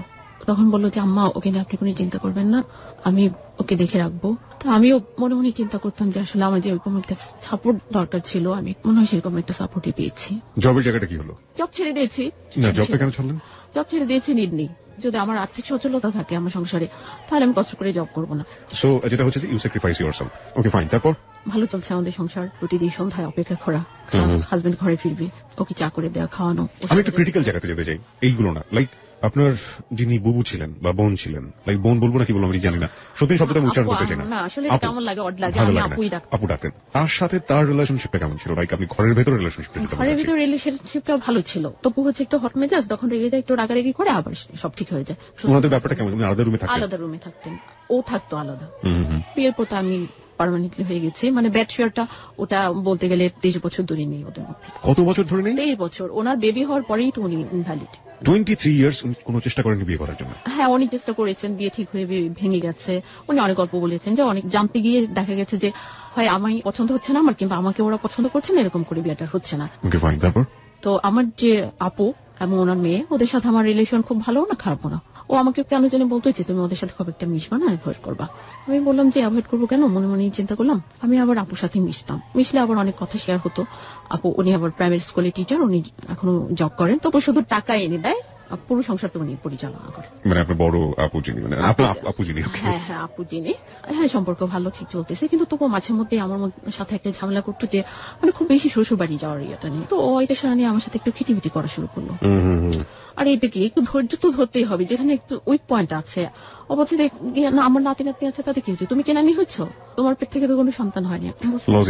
তখন আমি বললাম আমার বিয়ে হয়েছে, এখন বললে ওরা আসবে দেখতে নিতে, জামাই নিবে, এসে এগুলি দেখলে, এত কিছু দেখলে কিন্তু সবাই ফেড আপ হয়ে যাবে। শেষ ভরসা ছিল আমার আম্মা আর আমার ছোট আপু। আমি দুজনকেই ম্যানেজ করার চেষ্টা করছিলাম। ওরা বলছে যে একটু সময় লাগবে। এই কথাটা কিভাবে বলি সবাইকে, আমাদের ছোট মেয়ের জামাই, আমরা চাই সম্মানের সাথে যেন সবাই নেয়, ওইভাবে ওরকম একটা পরিস্থিতি তৈরি হলে তখন বাসায় আনবো। কিন্তু তোর ধৈর্য ছিল না। বলতে যে কাজ করো, তুমি তো বাপি সন্তান, অনেক কিছুই পাবা, বলো তোমাকে ইয়ে করতে, কিছু সেলটেল করে টাকা পয়সা দিতে। এটা সেটা বলছে, কেন আমি কেন বলবো, আমার নিট কি এখন, এখন তো তুমি আছো, আর ওটা তো আমার বাবা মারা যাওয়ার পর তো আমি অটোমেটিকলি পেয়ে যাবো। এসব নিয়ে কথা কাটাতে দিতে একদিন 2 মাস পূর্ণ হয়নি, ওর মধ্যে একটা রাতে ওর সাথে আমার ঝগড়া হয়েছে। এমন ঝগড়া যে ও আমার গায়ে হাত তুলেছে, আমাকে থাপ্পড় মেরেছে, আমি ঘুরে পড়ে গেছি, তারপর সে আবার আমাকে লাথি মেরেছে। আমি একদম ঠান্ডা হয়ে গেলাম। আমি কাকে বিয়ে করলাম কি জেনে, আর এখন এটা কি দেখলাম। আপনার প্রপার্টি নিয়ে আপনার সাথে এরকম আচরণ করলো? এই শ্বশুর বাড়ি যাওয়া নিয়ে, এবং তোমাকে কেউ কোনো কদর করে না নাকি, তুমি ফেল না নাকি, এসব হ্যাঁ এভরিথিং জানতো। আর আমার ফ্যামিলিতে যে আমাদের রিলেশনটা ভাই বোনদের মধ্যে একটু ডিস্টেন্স আছে, এটাও আস্তে আস্তে তাকে আমি বলছিলাম। বলার পরে সে আমার এই উইক পয়েন্ট গুলো নিয়ে কথা বলা শুরু করলো। আমি ওর আগের মাথায় মোবাইল আছাড় দিয়ে ভেঙে ফেললাম। যাই হোক, এটা মিটমাট হয়ে গেল। ও পরে আমাকে সরি বললো, মেনে নিল। এটা হচ্ছে অক্টোবরের কথা। ঈদ গেল, ঈদের দিন আমরা খুব ঘুরলাম, মজা করলাম, ভালোই। নভেম্বরের দিকে এসে ওর মধ্যে আমি কিছু চেঞ্জ পাচ্ছি। ও জবের ক্ষেত্রে একটু বলতেছে যে ওর জবটা চেঞ্জ করবে, অফিস থেকে বিএফটিএফ করে, এরকম একটু রাত করে বাসায় ফিরে। আর আমার কাছ থেকে কেমন জানি দূরে সরে যাচ্ছে। আগে যেমন ঘরে ঢুকেই দুহাত বাড়িয়ে আমাকে বুকে নিত, এখন না সেটা আমি ওর কাছ থেকে পাই না। আর ও কিন্তু মানে হুটহাটি আমি বলতে আই লাভ ইউ জান। আর আমিও একবার বলেছি ওকে, একদিন বলেছি। আমি মনে করতাম আমাকে অনেক ভালোবাসে, বিশাল একটা আশ্রয় ছায়া, আমি তো সেভাবেই আছি। এবং আমি অনেক চেঞ্জ হয়ে গেছে, আমার ঘুমের প্রবলেমটাও কমে আসছে, ফিজিক্যালি আমি অনেকটা স্ট্রং, ভালো ফিল করছি। নভেম্বরে যে ওর চেঞ্জটা, একদিন রাতে সে আসেনি, 19 তারিখটা 10:30 বেজে গেছে। আমি ফোন দিলাম, কি ব্যাপার তুমি এখনো বাসায় আসোনি, গাড়ি অনেক আগে চলে আসছে, ড্রাইভার চলে আসছে। বলছে আজকে তো আমি বাসায় আসবো না। বলছে তো ফোন দিতে তুমি আমাকে সেটা জানাওনি। বললে যে আমি ফোন দিতাম, তো এখন তুমি দিয়ে ফেলছো, আজকে আসবো না। কোথায় থাকবা? ধানমন্ডি দেয় চাচার বাসায়। কেন, কি দরকার? বলে এমনিতেই থাকে না, পুরুষ মানুষরা কত কিছু করে, বাইরে থাকে, হোটেলে থাকে। বলছি এগুলি কোন ধরনের কথা, এটা কেন তুমি বাইরে থাকবো, হোটেলে থাকবা, প্রয়োজনটা কি? বলছে থাকি না, তুমিও রেস্টে থাকো। রেস্টে কি দরকার আছে? বলছে থাকো, আর সিনক্রেট করো না, ফোন রেখে দিছে। সে রাত আমি তো আর ঘুমোতে পারলাম না। সকালবেলা 8:30টার মধ্যে সে আসছে। ও আসছে দেখে উঠে আমি তাড়াতাড়ি গেলাম, কিচেনে ঢুকলাম, চা রুটি নাস্তা দিলাম। ও দেখে একটু দিতে দেরি হচ্ছে, এর জন্য চেঁচামেচি করছে। চা নাস্তা করে এই ফার্স্ট সে বেরিয়ে গেল, যা আমার সাথে কোনো কথা না বলে, এবং প্রতিদিন যাওয়ার আগে আমাকে কপালে চুমু খেয়ে আদর করে রেখে দিত। এই ফার্স্ট সেই কাজটা করেনি, রাগারাগি করে সকালবেলা অফিসে গেছে। আমি ভাবতে শুরু করলাম কি হলো, আমার ফল্ট কোথায়, খুঁজে পেলাম না। কিন্তু এটা নিয়ে আমি কোনো ঝামেলা পাকাতে চাইনি। এর আগে আমি একদিন ফলো করি, আমরা বসে আছি টিভি দেখছি, ও ফোনে এসএমএস লিখে, শুধু এসএমএস লিখে, ওর আসে আবার রিপ্লাই দেয়। 2-3 দিন দেখে একদিন আমি বললাম কি ব্যাপার, তুমি এত এসএমএস কাকে দাও, এত এসএমএস আসে কিসে তোমার? আমি বলছি দেখি দেখতে দেখো আমাকে। ও দেখায় না, বলে না এটা দেখার মতো না প্লিজ। আমি ফোনের জন্য জোরাজোরি করছি, ও কিছুতে আমাকে দেয়নি। ও আমাকে বললো যে ওর কলিগের ওয়াইফ হচ্ছে লিটারেচারের টিচার, তো ও তো অনেক সাহিত্যিক ভাষা টাষা দিয়ে টেক্সট করে হাজবেন্ডকে, দুইজন দুই জায়গায় থাকে, তো হাজবেন্ড ওরকম রিপ্লাই দিতে পারে না বলে ওকে দেয়। ও আবার ওই রকম করে লিখে কলিগকে নাম্বারে সেন্ড করলে কলিগ ওয়াইফকে ফরওয়ার্ড করে। তুমি তোমার কলিগের ওয়াইফের জন্য এভাবে এইসব করবা কেন? বলছে আসলে মেয়েটা তো রংপুরে থাকে, ও ঢাকায় থাকে, ও যেতেও পারে না, সময় দিতে পারে না, তো মেয়েটা একটু কষ্ট পায়, ও ভয় পায় যদি ওকে আবার ছেড়ে চলে যায়, অনেক বড় লোকের মেয়ে বিয়ে করছে, তো আমি সংসারটা টিকানোর জন্য একটু হেল্প করছি। বলছে এটা কোনো কথা হলো, তুমি আমাকে সময় না দিয়ে কলিগের সংসার টিকানোর জন্য সময় দিচ্ছ। একটু রাগারাগি হলো, পরে দেখলাম 2 দিন অফ, 2 দিন রাতের এসএমএস দেয় না। তারপরে আমাকে একদিন বলছে ডিসেম্বরে, বলতেছে যে কাজ করো, তুমি তোমাদের বাসা থেকে কিছুদিন বেরিয়ে আসো। আমি চিন্তা করলাম ও আমার সাথে কিটিমিটি করছে, তো কেমন জানি ডিস্টেন্স তৈরি হয়ে যাচ্ছে, আচ্ছা আমি যাই, ঘুরে আসি, হয়তো পরে আমার অভাব ফিল করলে ও নিজে থেকে আবার নিয়ে আসবে। তারপর গেলাম, দিয়ে ফোন দিয়ে নামিয়ে দিয়ে ওই চলে আসলো। আমাদের বাসায় যায় না, আমাকে মানে আমাদের বাসা থেকে দূরে নামিয়ে দিয়ে আমি রিক্সায় চলে যাই।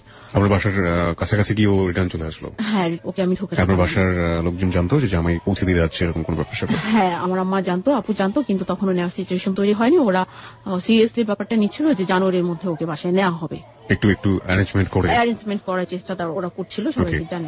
আমি বাসায় ঢুকলাম, পরে আমাকে ফোন দিল, ফোন দিয়ে বললো যে খেয়ে রেস্ট নিয়ে করে আছে। সন্ধ্যার পর আবার আমি ফোন দিলাম, ফোনে কথা বললো যে এক কাজ করো, বাসায় বলো তোমার টাকা লাগবে, তুমি অসুস্থ, 1 crore কিছু সেল করে 1 কোটি টাকা তোমাকে ম্যানেজ করে দিতে, অথবা 50 লাখ। বলছি কেন, আর আমার কি এমন কঠিন অসুখ যে আমার এত টাকা লাগবে? বলছে না এটা বলো। তারপর বলছি যে আর ফোন টোন আমাকে দিও না, আমি ফোন দিলে কথা হবে, আমাকে ফোন দিও না। রেখে দিল। ঠিক আছে, পরদিন আমি অপেক্ষা করলাম, ফোন দিল না। তারপর দিন আমি ফোন দিলাম, রিসিভ করলো, কথা বললাম, ভালো কোনো বিহেভ করছে না। কেন ভালো বিহেভ করছে না আমি কিছু বুঝতে পারছি না। যে মানুষ আমাকে দিয়ে গেল সুন্দর করে, গাড়িতে বসে বসলো যে আমি কালকে যদি তোমাকে নিয়ে আসতে চাই তুমি কি আসবা? আমি বলছি কালকে যেন 2টা দিন থেকে আসি। বলছে ঠিক আছে যাও, কয়েকদিন থেকে আসো। সে লোক আমার সাথে এরকম ব্যবহার কেন করছে আমি হিসেব মিলাতে পারছি না। তারপর একদিন সে ফোন দিলাম, বসে বগুড়া যাবে। বগুড়া এসে 5 তারিখ জানুয়ারি নির্বাচন যেদিন, ওদিন আমাকে হঠাৎ করে একটা আননোন নাম্বার থেকে ফোন আসছে। একটা মেয়ে আমাকে ফোন করে বলছে যে আপনি কি লিজা? আমি বললাম হ্যাঁ। আপনি তো পুরো ওয়াইফ? হ্যাঁ। আপনি কি জানেন তপু কোথায় আছে, কি করছে? বলছে তো তোপুর বাসায় আছে। বলছে আপনি কি জানেন তপু যে বিয়ে করেছে একটা? কি বলেন আপনি? তপু বিয়ে করছে? কেন বিয়ে করবে? আর তপুর ওয়াইফ তো আমি। বলছে যে না, তপু একটা বিয়ে করেছে, তার ওয়াইফ এখন বাসায় আছে। আপনি যদি সেটা ইয়ে করতে চান বাসায় যান, হাতে নাতে আপনি সেটা প্রুভ করতে পারবেন। তখন আমি জিজ্ঞেস করলাম আপনি কি, আপনি কি করে তপুকে চিনেন, আর আপনি কেন সব আমাকে জানাতে আসছেন? পরে বললো যে আমার সাথে তপুর পরিচয় ছিল, বিয়ের কথাবার্তা এক সময় হয়েছিল, তখন আমি তপু সম্পর্কে খোঁজ খবর নিয়ে জানতে গিয়ে আমি জানতে পারলাম যে আসলে তপু জেন্টলম্যান না। তারপর আর আমি ওর সাথে যোগাযোগ করি না, কথাও বলি না, দেখাও করি না। ও অনেক মেয়েদের সাথে এরকম করে। একবার একটা মেয়ে ওর বাসার গেট পর্যন্ত পুলিশ নিয়ে গেছে, কিন্তু ওকে কিছুই করতে পারেনি। ও মেয়েদের সাথে চিট করে, আপনার সাথে ও চিট করছে, আপনি বাসায় যান, গিয়ে ধরতে পারবেন। আমি বলছি যে আমি আগে ব্যাপারটা বুঝছি, আপনার কথায় তো আমি সব কিছু করবো না, আমার হাজবেন্ডকে আমি বিলিভ করি। তারপর ওকে ফোন দিলাম, ও আমার ফোন টোটালি রিসিভ করে না, কেটেই দেয়। আমি দুটো কোয়ারি খুব শর্ট করে বলতে হবে। এক নম্বর হচ্ছে আপনার ফোন নাম্বারটা এই অপরিচিত মেয়েটা পেল কিভাবে? জিজ্ঞেস করলাম আপনি কিভাবে পেলেন? ও বলল যে আমি ওর অফিসের একজনকে দিয়ে খুব কাছের, অনেক কষ্ট করে ও তপুর মোবাইল থেকে নিয়েছি। Okay fine. এই মেয়েটার সাথে তপুর একটা সময় সম্পর্ক ছিল? মেয়েটা সেটা বলল। ফাইন, তাহলে হয়তো কোনোভাবে কোনো রিভেঞ্জ নিতে চেয়েছে, যেটা আপনাকে জানিয়ে সেটা সে সম্পাদন করার চেষ্টা করছে। এই মেয়েটা জানলো কিভাবে যে একটা মেয়েকে বউ করে নিয়ে গেছে? বলছে যে আমি জানি, আমি তপুর সাথে অনেকদিন আমার মানে ফোনে কথা হতো, বিয়ের কথা যখন চলছে ওকে আমি জানার জন্য চেষ্টা করছি, জানাশোনা ছিল তো আমি চেষ্টা করেছিলাম আরো মেয়েদেরকে জানানো, আমি পারিনি। আমি আপনার ফোন নাম্বারটা অনেক কষ্টে পেয়েছি, আমি চাই আপনার উপকার হোক। ফাইন, ওকে। তারপর? হ্যাঁ, তপু ফোন ধরছে না, আমি তো টেক্সট পাঠালাম, রিপ্লাই দিল টেক্সট দিও না, ভালো লাগে না, এসব আর ভালো লাগে না। আমি তো আরো অস্থির হয়ে গেলাম। মেয়ে আমাকে এই কথা বলে থেকে তপু আমার সাথে খারাপ ব্যবহার করছে। আপনি কি তপুকে বললেন যে তুমি বিয়ে করেছো, ধরনের কথা বলছে কিভাবে? না, আমি বলিনি কিছু। বল তপু তখন জানুয়ারি 8 তারিখ রংপুর যাবে ওর ওয়াইফকে নিয়ে। ওই মেয়েটাকে আমাকে ইনফরমেশন দিল। 8 তারিখ রাতে আমি আপনাকে ফোন দিলাম, আপু তপু কোথায়? বলছে তপু বাসায় কি করে ঘুমায়, 12-12টা বাজে। তপু কখনোই 12-12টায় ঘুমায় না, ওরা 2টার আগে ঘুমায় না। আমার খুব কষ্ট হচ্ছিল, কেমন জানি যন্ত্রণা হচ্ছিল। এভাবে অস্থির রাত কেটে গেল। পরদিন ফোন দিলাম, কথা হলো, খুব সুন্দর কথা হলো। কোথায় তুমি? বগুড়া। মিলে গেছে মেয়ের কথার সাথে, সে রংপুর যাবে, বগুড়া যাবে। কিসে গেছে? যে নতুন অফিসে জয়েন করবে, সে অফিসের কাজে ইয়ে করতে। তারপর আমি ওকে একটা টেক্সট পাঠাই, ওর পার্সোনাল নাম্বারে, অফিসের নাম্বার ছাড়া। 2 মিনিট পর ফোন আসে, আমি ভেবেছি তপু ফোন দিয়েছে। ফোন রিসিভ করার পর দেখে একটা মেয়ে ফোন দিয়ে বলতেছে, এই আপনি কে? আপনি এই নাম্বারে এসব কি লিখে পাঠিয়েছেন, এসব এসএমএস করছেন কেন? বলছে আপনি কে? আপনি কেন এই ফোন থেকে ফোন দিলেন, আর আপনি এসএমএস কেন করলেন? আমি তো এসএমএস করছি আমার হাজবেন্ডকে। বলছে কি আপনার হাজবেন্ড? আমি বলছি তপু আমার হাজবেন্ড, আমি তো তপুর নাম্বারে পাঠিয়েছি, আপনি কে? বলে আমি কি সেটা আপনার জানা দরকার নেই, কিন্তু আপনি কি এখনো সেই স্বপ্ন নিয়ে বসেছেন যে তপু আপনার হাজবেন্ড? বলছে হ্যাঁ, স্বপ্ন কেন, রিয়েল। বলে না, আপনি ভুল করছেন। আমি বলছি ভুল করছি মানে? আপনি কি, আপনার পরিচয় দেন। আমার পরিচয়ের সময় হলে আপনি পাবেন। মেয়ে ফোন রেখে দিল। আমি তপুকে 2টো নম্বরে ফোন দিই সারাক্ষণ, সেই রাত মানে ওই মেয়েটা ফোন রিসিভ করে। তারপর দিন তপুকে আমি ফোন দিলাম, তপু অস্বীকার করলো। বলছে মেয়েটা কে? বলে এই আমি তোমার সাথে কেন? কোনো অ্যান্সার করতে পারে না। বলছে মেয়েটার সাথে তোমার রিলেশনটা কি? পরে বললাম আমি শুনলাম তুমি নাকি বিয়ে করেছো আরেকটা, তুমি কি তাকে বিয়ে করছো? মেয়েটার নাম হচ্ছে মিনা। বলে না, বিয়ে করিনি। বলছে তাহলে ওর সাথে তোমার অবৈধ ফিজিক্যাল রিলেশন? ও বলছে যে তুমি কি মনে করো আমি এরকম মানুষ? বলছে তাহলে কাল রাত 1:30টায় আমি যখন তোমাকে ফোন দিলাম, মেয়ে কেন ফোন রিসিভ করলো? এবং মেয়ে আমাকে এই ধরনের কথাই বললো। বলে তখন পথে ছিলাম। বলছে না, পথে ছিল না, আমি বাসায় আসছি, তুমি ঢাকায়, আমি ওখানে যাচ্ছি। বলছে না তুমি বাসায় যেও না, ঝামেলা হবে। কি ঝামেলা হবে? আমার অনেক বিপদ হবে, সমস্যা হবে। আমার আমি সব কিছু জানি না, আমি যাবো। তুমি বাসায় গেলে আমি বাসা ছেড়ে দেবো, তাহলে ওদেরকে দেখতে যাওয়া হবে না। বলছি বাংলাদেশে যে প্রাতে তুমি থাকো আমি সেখানেই যাবো, আমাকে যেতেই হবে। পরে আমাকে বল তুমি যদি বাসায় আসো আমি সুইসাইড করবো। আমি ওকে আদর করে বাবু ডাকতাম। আমার কিচ্ছু করার নেই বাবু, আমাকে যেতেই হবে। ও বলতেছে যেও না, বাসায় তোমাকে ঢুকতে দেবে না, থানা পুলিশ করা আছে, গেটে নিষেধ করা আছে। কেন থানা পুলিশ করা আছে, গেটে নিষেধ করা আছে? কি বলছো? মেয়েটা পাশ থেকে বলছে তপু তোমাকে ডিভোর্স করছে। তপু আমাকে ডিভোর্স করেছে? আমি বিলিভ করি না, কেন ডিভোর্স করবে? আমি বললাম তপু তুমি তোমার নিজের মুখে বললো? বলছে হ্যাঁ। কবে? ডিসেম্বরের 15 তারিখ। ডিসেম্বরের 15 তারিখ? আমরা তো ডিসেম্বরের 16 তারিখে আমাকে তুমি আমার বাবা বাড়ি রেখে আসছো, 15 তারিখ তো দুজন একসাথেই ছিলাম। পরে মেয়েটা বলছে তুমি তখন বাসায় ছিলাম? বলছে হ্যাঁ ছিলাম। এটা শুনে তো আমার মাথা উড়ে গেছে, কেন তুমি আমাকে ডিভোর্স করছো? কিছু বলে না, চুপ করে আছে মেয়েটা পাশে। আমি তো ক্রেজি হয়ে গেলাম। আমি বললাম আমি কালকেই যাচ্ছি থানায় ডায়েরি করে, তারপর আমি বাসায় উঠবো। আমি দেখি আমাকে কি আটকায়, আমার বাসায় আমাকে যেতে। যে কথা সেই কাজ। জানুয়ারি 13 তারিখ সকালবেলা আমি রওনা দিলাম। এসে আগে কাজীর সাথে কথা বললাম, কাজী অফিস থেকে কাবিননামা উঠালাম। কাজী আমাকে তালাকি যে নোটিশ, একটা পেপারস ফটোকপি হাতে দিল। বলছে হ্যাঁ উনি আপনাকে তালাক দিয়েছে। আমি বাসার গেটে গেলাম, কোনো প্রবলেম হলো না। ওই মুহূর্তে দেখলাম আপু স্কুল থেকে ফিরতেছে, আপুর সাথে কথা বলতে বলতে বাসায় ঢুকে গেলাম। বাসায় যাওয়ার সাথে সাথে ওর মেয়ে আমাকে দেখে ওকে ফোন করেছে, ও 15-20 মিনিটের মধ্যে বাসায় চলে আসছে। লক করা থাকে আমাদের রুমটা, একটা চাবি ওর কাছে, একটা চাবি আমার কাছে। তো আমি চাবি খুলে রুমে গেলাম, ঢুকলাম, রুমে ব্যাগ টেক রেখে দেখি যে আমার রুম থেকে রুমে আর আমার কোনো জিনিসপত্র নেই। জিনিসপত্র কোথায় আমি জিজ্ঞেস করছি কাজের বউদের, বলে আছে এদিকে আছে আপু। আমি চেঁচামেচি শুরু করছি, কেন আমার জিনিসপত্র আমার রুমে নেই কেন? পরে ও আসলো, ও এসে সালাম দিলাম, বললাম কেমন আছো বাবু? বলছে ভালো, তুমি কেমন আছো? ভালো। দরজা বন্ধ করে দিয়ে বললো বসো। হাতে কিছু পেপার ধরিয়ে দিল, ধরিয়ে দিয়ে বললো পড়ে দেখো। পরে দেখলাম যে ডিভোর্স পেপার। সে কি, এটা কি করছো? আমি যে কাজী অফিস থেকে তালাকের নোটিশ নিয়ে এসেছি সেটা এখনো বলিনি। সে কেন, এটা কেন? আর মিলা মেয়েটা কে? আমি শুনেছি তুমি বিয়ে করেছো, সত্যি? ও বলছে হ্যাঁ। বলছে ওর সাথে আমার 3 বছর আগে বিয়ে হয়েছে, ও তখন আমেরিকা চলে যায়, আমার সাথে অ্যাডজাস্ট হয়নি, আমার সাথে একসাথে থাকবে না, এই জন্য চলে গেছে। আমাকে আমেরিকা নিয়ে যেতে চাইছে, আমি যাইনি, ও চলে গেছে। আমি বুঝতে পারিনি ও ফিরে আসবে। ও ফিরে এসে যখন তোমার কথা জানছে আমাকে অনেক রকমের ভয় দেখাচ্ছে, ইয়ে করছে। একদিন সিভিলে র্যাব নিয়ে এসেছিল বাসায়, সেই জন্য তোমাকে আমি তাড়াতাড়ি সরাই দিয়েছি, তোমাকে তোমাদের বাপের বাড়ি পাঠিয়ে দিয়েছিলাম। আর এই কাজটা আমি মন থেকেই করিনি, আমি ট্র্যাপে পড়ে করেছি, ওর ভয় আমাকে করতে হয়েছে, চাপের মুখে করে। ফলে তুমি আমার সাথে চিট করেছো। ও তখন কাঁদতে শুরু করলো, আমাকে জড়িয়ে ধরে কাঁদতে কাঁদতে বললো যে আমি বলি মন থেকে কিছুই করিনি, আমাদের ডিভোর্স হয়নি, আমি একবার মুখ দিয়ে তালাক শব্দ উচ্চারণ করিনি, তুমি যেমন ছিল তেমনই আছো, আমি একটা ঝামেলায় জড়িয়ে গেছি, একটা ঝড় আমার জীবনে আসছে, আবার এটা ঠিক হয়ে যাবে, তুমি এখন কিছুদিন হোস্টেলে থাকো, আমি তোমাকে টাকা পয়সা দিব, তারপর সব ঠিক হয়ে যাবে, আবার ইয়ে হবে। আমি বলছি না, এটা আমি মেনে নেব না। আমি তখন আবার বললাম যে যদি ডিভোর্স হবে তাহলে তো এখানে আরো কিছু প্রশ্ন আছে, আমাদের মোহর ভরণ পোষণ। বলছে হ্যাঁ সেটা তুমি ওকে ফোন দাও, ও দায়িত্ব নিয়েছে, ও দেবে। আমি তখন মেয়ের সাথে কথা বললাম, মেয়ে বলছে ঠিক আছে, তোমাকে আমি 1 সপ্তাহের মধ্যে দিয়ে দেবো, আর তুমি টেনশন করো না, ঠিক আছে তুমি ইয়ে করো। আমাকে তবু বসতেই দিচ্ছে না, তাড়াতাড়ি বেরোনোর জন্য এমন একটা সিচুয়েশন তৈরি করছে, সবাইকে দিয়ে আমার জিনিসপত্র কাজের বোড়া রেডি করে। আমি তখন কি করব তখন ভাবতে পারছিলাম যে আমরা ওই মুহূর্তে কি করা উচিত। আর ও কাঁদতে কাঁদতে এমন ভাবে বলছে তুমি যদি থাকো আমার অসুবিধা হবে, ও হয়তো রাতে র্যাব পাঠিয়ে আমাকে অ্যারেস্ট করাবে। যেখানে আমার ওর বিরুদ্ধে অ্যাকশন নেওয়ার কথা, সেখানে আমাকে হেল্প করার জন্য আমি হোস্টেলে চলে গেলাম। তারপর রাতে ফোনে কথা হলো, একই কথা, মানুষের হাজবেন্ড তো 4-5 বছর বিদেশ থাকে না, তুমি ধরে নাও এরকম, আমি তো তোমার সাথে দেখা করবো, আমি দেখা করলে মিলা কি সেটা আটকাতে পারবে? আর আমি তো তোমার পাশে আছি, ভালো মন নিয়ে থাকো, শক্ত মন। কবে আসলেন আপনি হোস্টেলে? ওই জানুয়ারি 13 তারিখ ওদিনে। Right now you are in the hostel. হ্যাঁ হোস্টেল। তারপর ও আমাকে টাকা পয়সা দিয়ে বলছে, ওই সময় ও আমাকে হাতে 2000 টাকা ধরিয়ে দিয়েছে। তা বলছে আমার হাতে টাকা নেই, স্যালারি পেলে দেবো, স্যালারি আটকেছে হেন তেন, আর আমাকে টাকা পাঠায়নি। আরেকদিন পরের দিন কথা হলো, বলছে যে ভালো মন নিয়ে থাকো, আর তুমি সেদিন বিধবা হবে যেদিন আমি মারা যাব, তুমি আমার ভালো বউ, আমাকে ভালো বউ রাখতো, তুমি আমার ভালো বউ ছিল, আমার ভালো বউ আছে। মিলা কোথায় আছে? মিলা তখন রংপুরে। মিলা কি ওর বাড়িতে থাকে এখন? মিলার ফ্ল্যাট ধানমন্ডিতে, তবু মিলার সাথে থাকে। আর আপনি আপনার আপুকে জিজ্ঞেস করেছিলেন যে এই জিনিসটা কেন আপনি হাইড করলেন? জিজ্ঞেস করেছি, ওরা কোনো উত্তর দেয়নি, সবাই মাথা নিচু করেছিল। তখন আমি সবাইকে বলেছি দেখো তোমাদের সম্মানের দিকে তাকিয়ে এবং তোমার আব্বুকে আমি রেসপেক্ট করি এবং ভালোবাসি, সেই জন্য আজকে আমি। আপনার ডিভোর্স পেপারে উনি ডিভোর্সের কি কারণ দেখিয়েছে?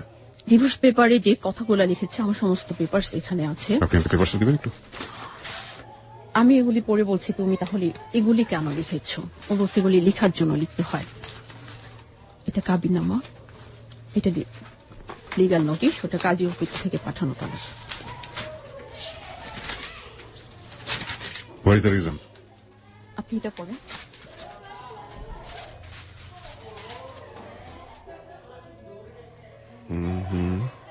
বনিবনা না হওয়া, শারীরিকভাবে অসুস্থ আপনাকে বলা হয়েছে, প্রতি 15 দিন পর পর শরীরে রক্ত নিতে হয়, 48-49 ঘন্টার আগে ঘুম থেকে উঠতে পারে না, সাংসারিক কোনো কাজকর্ম করতে পারে না, স্বামীর সাথে সহবাস করতে পারে না, স্বামী স্ত্রী মিলন, বংশবৃদ্ধিতে অক্ষম ইত্যাদি। নাও আপনি আমাকে একটু বলেন তো, এই যে কজগুলো দেখালো এগুলোর কোনো ডাক্তারি সার্টিফিকেট সে দেখাতে পেরেছে? না, কোনো ডাক্তারি সার্টিফিকেট না। ইভেন আমি বলছি যে আমি চ্যালেঞ্জে যাবো, কেন তুমি আমাকে ফিজিক্যালি আনফিট বললা? না ফাইন, আমি বলি আপনাকে, সেটা হচ্ছে যে এই জিনিসগুলো যখন সে কোন একটা অর্গানাইজেশনের প্রেক্ষাপটে করবে, লাইক এটা তো একটা গভর্নমেন্ট ইনস্টিটিউশন, সো গভর্নমেন্ট ইনস্টিটিউশনে তাকে অবশ্যই এগুলোর প্রুফ দেখাতে হবে, লাইক ডাক্তারি সার্টিফিকেট দেখাতে হবে, এগুলো বাকিগুলো দেখাতে হবে। এগুলো সে কোথা থেকে ম্যানেজ করেছিল, বা ম্যানেজ করেছিল কিনা, নাকি ঘুষ দিয়ে করেছে? কোনো কিছুই তো দেয়নি, ওরকম কোনো সার্টিফিকেট নেই। আপনাকে যেখান থেকে এটা দেওয়া হয়েছিল সেখানে যোগাযোগ করেছেন? হ্যাঁ। ওনারা কি বলেছে আপনাকে? কাজী বলছে যে উনি নিজে মুখে এসে বলছে, আরো অনেক কথা বলছে যেগুলো কোনোদিন সত্য হলেও কোনো হাজবেন্ড ওয়াইফের বিরুদ্ধে বলে না। ফাইন, এটা তো উনি ওনার জায়গা থেকে বলেছে, কিন্তু কাজী কেন এই জিনিসগুলোকে নিয়ে একটা জিনিস করে ফেলবে? কারণ কাজীর কাছে তো এগুলো ডকুমেন্টস থাকতে হবে। দেখুন, আপনাকে বলছে যে আপনি শারীরিকভাবে অসুস্থ, এটা তো ডকুমেন্টস ডাক্তারের কাছ থেকে নিতে হবে, বা বাকি আপনি প্লিজ একটু নিজেকে কন্ট্রোলে রাখুন। একটা যেটা হচ্ছে যে এই যে ঘুম থেকে উঠতে পারেন না, সেটা ঠিক আছে, উনি এগুলো প্রত্যেকটা ডাক্তারি সার্টিফিকেট দরকার ছিল। ডাক্তারি সার্টিফিকেট ছাড়া তো এটা হওয়ার কোনো লজিকই নেই। আমার রক্ত নিতে হয় 3 মাস অন্তর, এটা সে বিয়ের আগে জানতো, সে এখানে লিখেছে 15 দিন অন্তর। আপনার কাবিননামায় কি কথাটা উল্লেখ ছিল যে আপনার শরীরে এই জিনিস? না, কাবিননামায় উল্লেখ ছিল না। আমি উকিলের সাথে যোগাযোগ করলাম, সবকিছু খুলে বললাম। উকিল বলছে এটা আপনার সাথে অন্যায় করেছে। ঠিক আছে, এখনো আমার সাথে কোনো যোগাযোগ করে না, টাকা পয়সা খরচ কিছু দিচ্ছে না। আমি হোস্টেলে কিভাবে চলবো? বাধ্য হয়ে আমি আমার বিয়ের একটা রিং সেল করে দিয়েছি। সেটা দিয়ে আমার গত মাস চলে গেছে, কিন্তু এই মাস আমি কিভাবে চলবো আমি জানি না। আপনার ফ্যামিলি জানে? আমার ফ্যামিলি ব্যাপারটা জেনেছি যখন বাই পোস্টে পেপারস গুলো পাঠিয়েছি, চেয়ারম্যানের হাতে পড়েছে, আমার বাসায় আমার ভাইয়ের হাতে পড়েছে, ওরা খুলে পড়েছে। তারপর আমাকে ফোন দিয়ে জিজ্ঞেস করেছি কি এবং কেন হলো। তুমি নিজেই যখন একটা কাজ করলা সেটা কেন টিকাতে পারলা না? তাহলে এরকম সিদ্ধান্ত কেন নিতে গেলে? আর এখন আমাদের যে ফ্যামিলির যে মান সম্মানটা নষ্ট হয়েছে এটা তুমি কিভাবে ফিরিয়ে আনতে? আপনার ভাইয়ের জায়গায় আমার কিছু বলার আছে। প্রথম কথা হচ্ছে জায়গা থেকে আমার কিছু বলার, ব্যক্তিগত জায়গা থেকে যদি এই কোশ্চেনটা আমাকে সে করতো, আমি তাকে একটা উচিত জবাব দিয়ে দিতাম। উচিত জবাবটা হচ্ছে যে এটা এক ধরনের বেয়াদবি করা। বেয়াদবি দুটো জায়গা থেকে। নাম্বার 1 বেয়াদবি হচ্ছে যে সংসারের স্ট্যাটাস বা ফ্যামিলির স্ট্যাটাস টেকানোর জন্য তার নিজের বোন, তার যে একটা প্রবলেম হচ্ছে, একটা ছেলেকে বিয়ে করেছে, সেই ছেলেটি আসতে চাইছে তাদের সংসারে, সেই জায়গাটা বারবার বাধাপ্রাপ্ত করা, এই ভাওতামি স্ট্যাটাসের কোনো প্রয়োজন নাই। প্রথম কথা হচ্ছে এটা এক। 2 নাম্বার হচ্ছে একটা ফ্যামিলির সাথে যদি বন্ডেজটা তৈরি হতো, আপনাদের এত স্ট্রংগেস্ট একটা ফ্যামিলি, সেখান থেকে যদি একটা বন্ডেজ তৈরি হতো, তাহলে এই ধরনের ঘটনা ঘটার ক্ষেত্রে এই ছেলেটি অন্তত 10 বার চিন্তা করতো, কারণ ওর পাশে একটা ফ্যামিলি ব্যাকআপ আছে। সেখানে ভাই দাঁড়িয়ে এত বড় বড় কথা বলার কোনো লজিক নেই। আপনি এখন কিভাবে চলছেন? আপনার ইকোনমিক স্ট্যাটাসটা কি এখন? এই মুহূর্তে তো বললাম না, গত মাসে আমার রিং সেল করে চলেছি, কিন্তু এই মাসের হোস্টেল চার্জ তো আমার বাকি পড়ে গেছে। কিভাবে চলবো আমি জানি না। আমি ওদের সাথে দেনমোহর, ওরা আমাকে কথা দিয়েছিল 1 সপ্তাহের মধ্যে দিবে। দায়িত্ব নিয়েছে মিলা, যে তার সেকেন্ড ওয়াইফ বলে দাবি করে, যেটা হাইড করে আমাকে সে বিয়ে করেছে, আমার সাথে চিট করেছে। আপনি কোনো লিগ্যাল অ্যাকশন গেছেন? আমি কোনো লিগ্যাল অ্যাকশনে এখনো যাইনি। আমি চেয়েছিলাম ওর বিরুদ্ধে আমি কোনো বাড়াবাড়ি করবো না, কারণ ওকে আমি ভালোবেসেছি, এখনো বাসি। বলছে আমার দেনমোহর এবং ভরণপোষণের টাকা দিয়ে দিবে 1 সপ্তাহের মধ্যে। 1 সপ্তাহ হয়নি, ফেব্রুয়ারি ফার্স্ট উইকে দিবে। ফার্স্ট উইকে হয়নি, এখন কজ দেখাচ্ছে। মেয়ে বলছে যে টাকা তোমাকে আমি দিয়ে দেবো, কিন্তু তোমার বাবা মা এবং এলাকার চেয়ারম্যানকে রাখতে হবে, এই 3 জনকে না রাখলে টাকা দিবে না। তখন আমি বললাম যে দেখো, টাকা তো আমি নিব আর সেটা তো আমি করব, কেন তোমরা তাদেরকে চাচ্ছ? আমার ফ্যামিলি তো এখন আমাকে ফ্যামিলি মেনেই নিচ্ছে না। আমার যেটুকু আশ্রয় ছিল, তবু আমাকে ডিভোর্স করে সে আশ্রয়টা শেষ করে দিয়েছে। ও আমাকে হাতে হাতে পেপারস গুলি দিয়েছিল, এটা আমি যেভাবে ম্যানেজ করতে পারতাম। আর যখন ওদের হাতে বাই পোস্টে গিয়ে পড়েছে, এখন তো ফ্যামিলিতে প্রায় সবাই জেনে গেছে। আমার এলাকার চেয়ারম্যান, আমার চাচা, উনি জেনে গেছেন। এখন আমি আমার ফ্যামিলিতে হয়ে গেছি, এলাকায় হয়ে গেছি। আমি আর ওই এলাকায় পা রাখতে পারবো না। ওকে বলে দিস আর কোনোদিন তুমি এখানে এই ফ্যামিলিতে ঢুকবা তো দূরে থাকে, এই এলাকায় পা রাখার চিন্তা করবা না। Because of your family status, right? My family status. তারপরেও এখন তবু আমার ফোন রিসিভ করে না। আমি ফোন দিলে মিলাকে দিয়ে ফোন ধরাই, টেক্সট দিলে মিলাকে দিয়ে রিপ্লাই দেওয়ায়। আমি বলছি যে দেখো, তোমরা যদি ভালো ভালো না দাও তাহলে আমি আইনি অ্যাকশনে যেতে বাধ্য হবো, কারণ এটা আমার অধিকার। আমাকে ডিভোর্স করেছো, তোকে বললাম ইটস ওকে। এত কিছু লেখার কি দরকার ছিল? কেন আমাকে এত মিথ্যা অপবাদ দিয়েছো? আমি তো চ্যালেঞ্জে যাবো। No, fine, it's not okay. প্রথম কথা হচ্ছে আপনাকে সংসার করবে না, ইটস নট ওকে। আপনি আপনার জায়গা থেকে যদি লিগ্যাল অ্যাকশনে যেতে চান, তাহলে আপনাকে আপনার অধিকার বুঝে নিতে হবে। এক, আপনি লিগ্যাল অ্যাকশনে যাননি এখন পর্যন্ত, একটা চরম বোকামি আমার জায়গা থেকে আমি মনে করি। Don't be emotional fool. হ্যাঁ, নাম্বার 1 থিং, দেখুন, যে ছেলেটি নিজেকে সেভ করার জন্য আপনাকে এত বড় একটা বিপদের মুখে ঠেলে দিতে পারে, হ্যাঁ, তার দিকে চিন্তা করে আপনি নিজেকে আপনি চিন্তা করতে পারেন বাংলাদেশের মতো এরকম একটা সমাজে মেয়েরা কি পরিমাণ ইনসিকিউর থাকে। আপনি আজকে ফার্মের একটা হোস্টেলে আছেন, আপনার কোনো ভরণ পোষণ নেই, কিছু নেই, আপনি বাধ্য হবেন কিছুদিন পরে অন্যায় পথে যাওয়ার জন্য।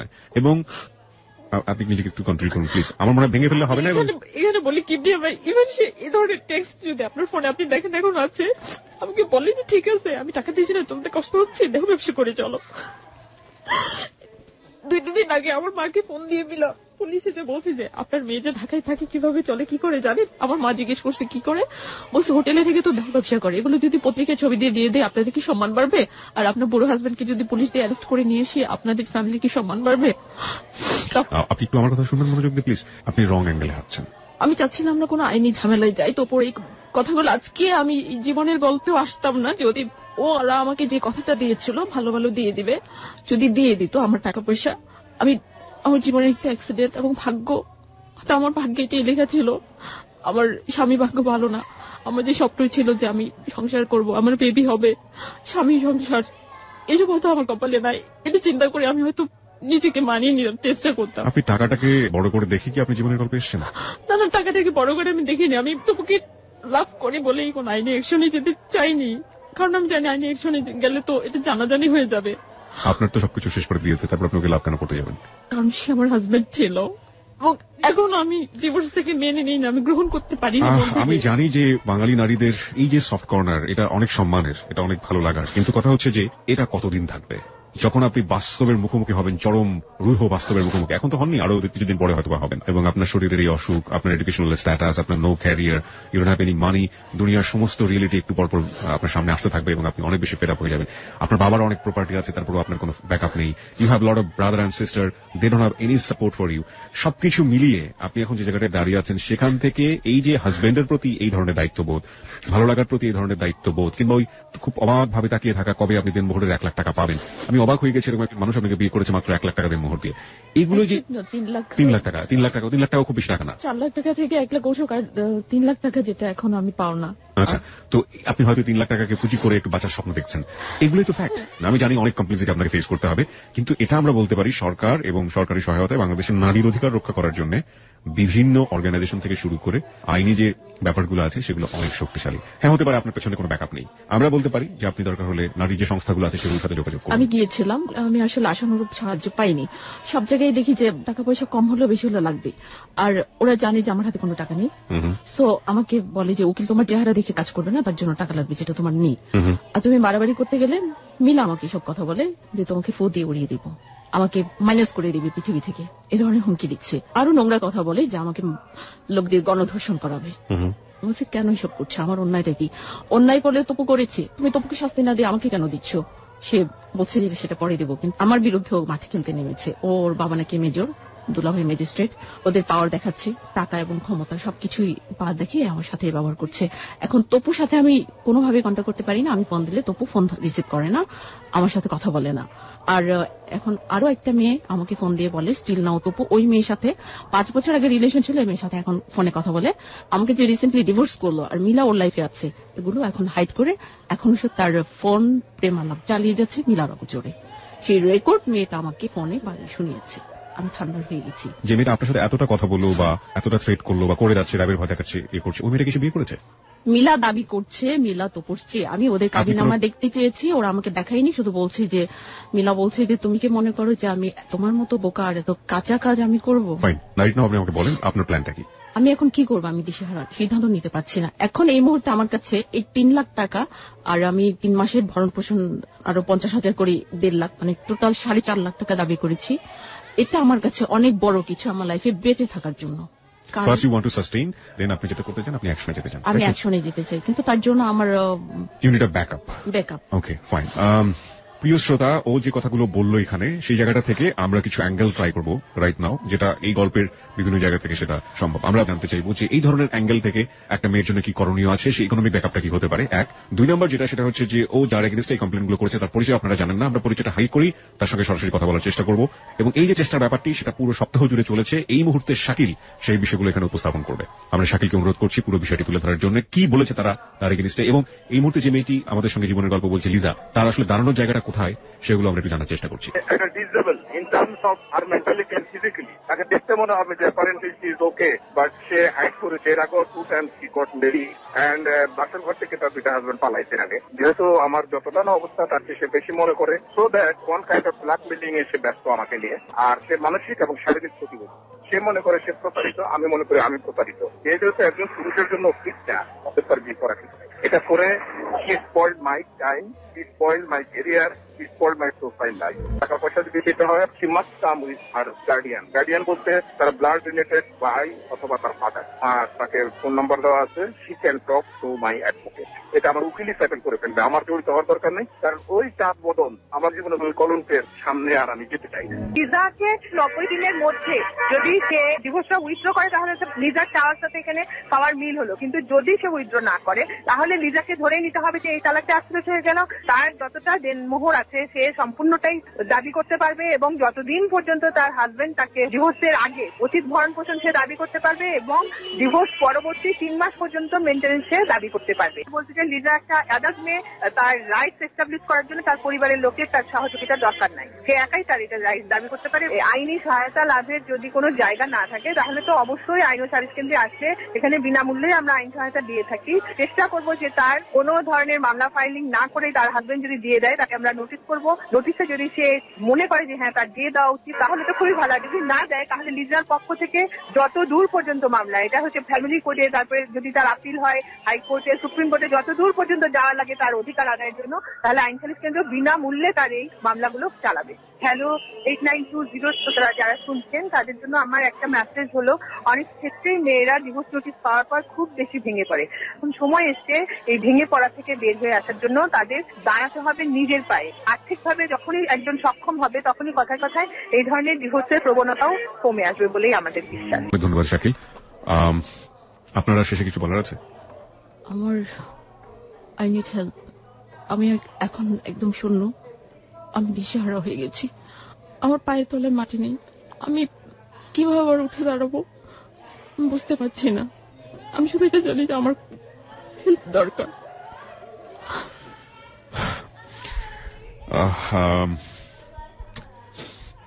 কি বলবো, আসলে কিছু বলার নেই। এবং আমি জব সার্চ করছি, কিন্তু যতক্ষণ না হচ্ছে ততক্ষণ আমি কিভাবে চলবে সেটাও আমি জানি না। আপনার এই মুহূর্তে একটা জব দরকার, যে কোনো ভাবেই হোক, এক। আর 2 নম্বর হচ্ছে আপনার একটা আইনি সংস্থার যিনি আপনাকে বিনা অর্থে সাহায্য করতে পারেন, ইনিশিয়াল স্টেজে সেরকম একজন মানুষ দরকার। হ্যাঁ, এখন হচ্ছে যে আমি শুধু আমার দেনমোহর খোরপোশের টাকাই আদায় করতে চাই না, যেহেতু আমাকে এত হ্যারাসমেন্ট করা হয়েছে, আমাকে যখন এত কষ্টই দিচ্ছে, এখন আমি আমার হাজবেন্ড যে ছিল তপুরকে শাস্তিও দিতে চাই। আমার সাথে সে কেন প্রতারণা করলো, আমাকে কেন ঠকালো, ওর আগে একটা ওয়াইফ আছে এটা না জানিয়ে কেন আমাকে বিয়ে করলো। ওকে প্রিয় শ্রোতা, আপনারা পুরো কেসটা এখানে শুনেছেন। আমরা যেটা করতে পারি, আমরা পুরো জিনিসটা উপস্থাপন করেছি এখানে। আমি বিশ্বাস করি যে এখানে অসংখ্য লয়ার যারা আছেন তারা শুনেছেন, এবং একই সাথে আমিও এটা বিলিভ করি যে এই যে মেয়েটি এখানে এসছে, যার ইকোনমিক স্ট্যাটাসটি আপনারা জানেন এবং যার এডুকেশনাল স্ট্যাটাসটা আপনারা শুনেছেন, ও ভালো স্টুডেন্ট ছিল না সেটা বলবো না আমি, বরং ওর জীবনের যে প্যারাডাইম সেখানে অনেক ধরনের ব্যাপার আছে, কিন্তু ও একটা নিজেকে উপস্থাপন করার মতো, একটা ভালো অর্গানাইজেশনে কাজ করার মতো যোগ্য। সবকিছু মিলিয়ে ও হচ্ছে আমাদের বোন, এবং আমি মনে করি ওর পৃথিবীতে সুন্দরভাবে বেঁচে থাকার অধিকার আছে। আমি আজকে যে কাজটি করতে পারি বা আমার টিম যে কাজটি করতে পারে সেই কাজটা আমি করে ফেলেছি। সেটা হলো ওকে এই লাখো মানুষের সামনে উপস্থাপন করা। এটা আমার দায়িত্ব ছিল।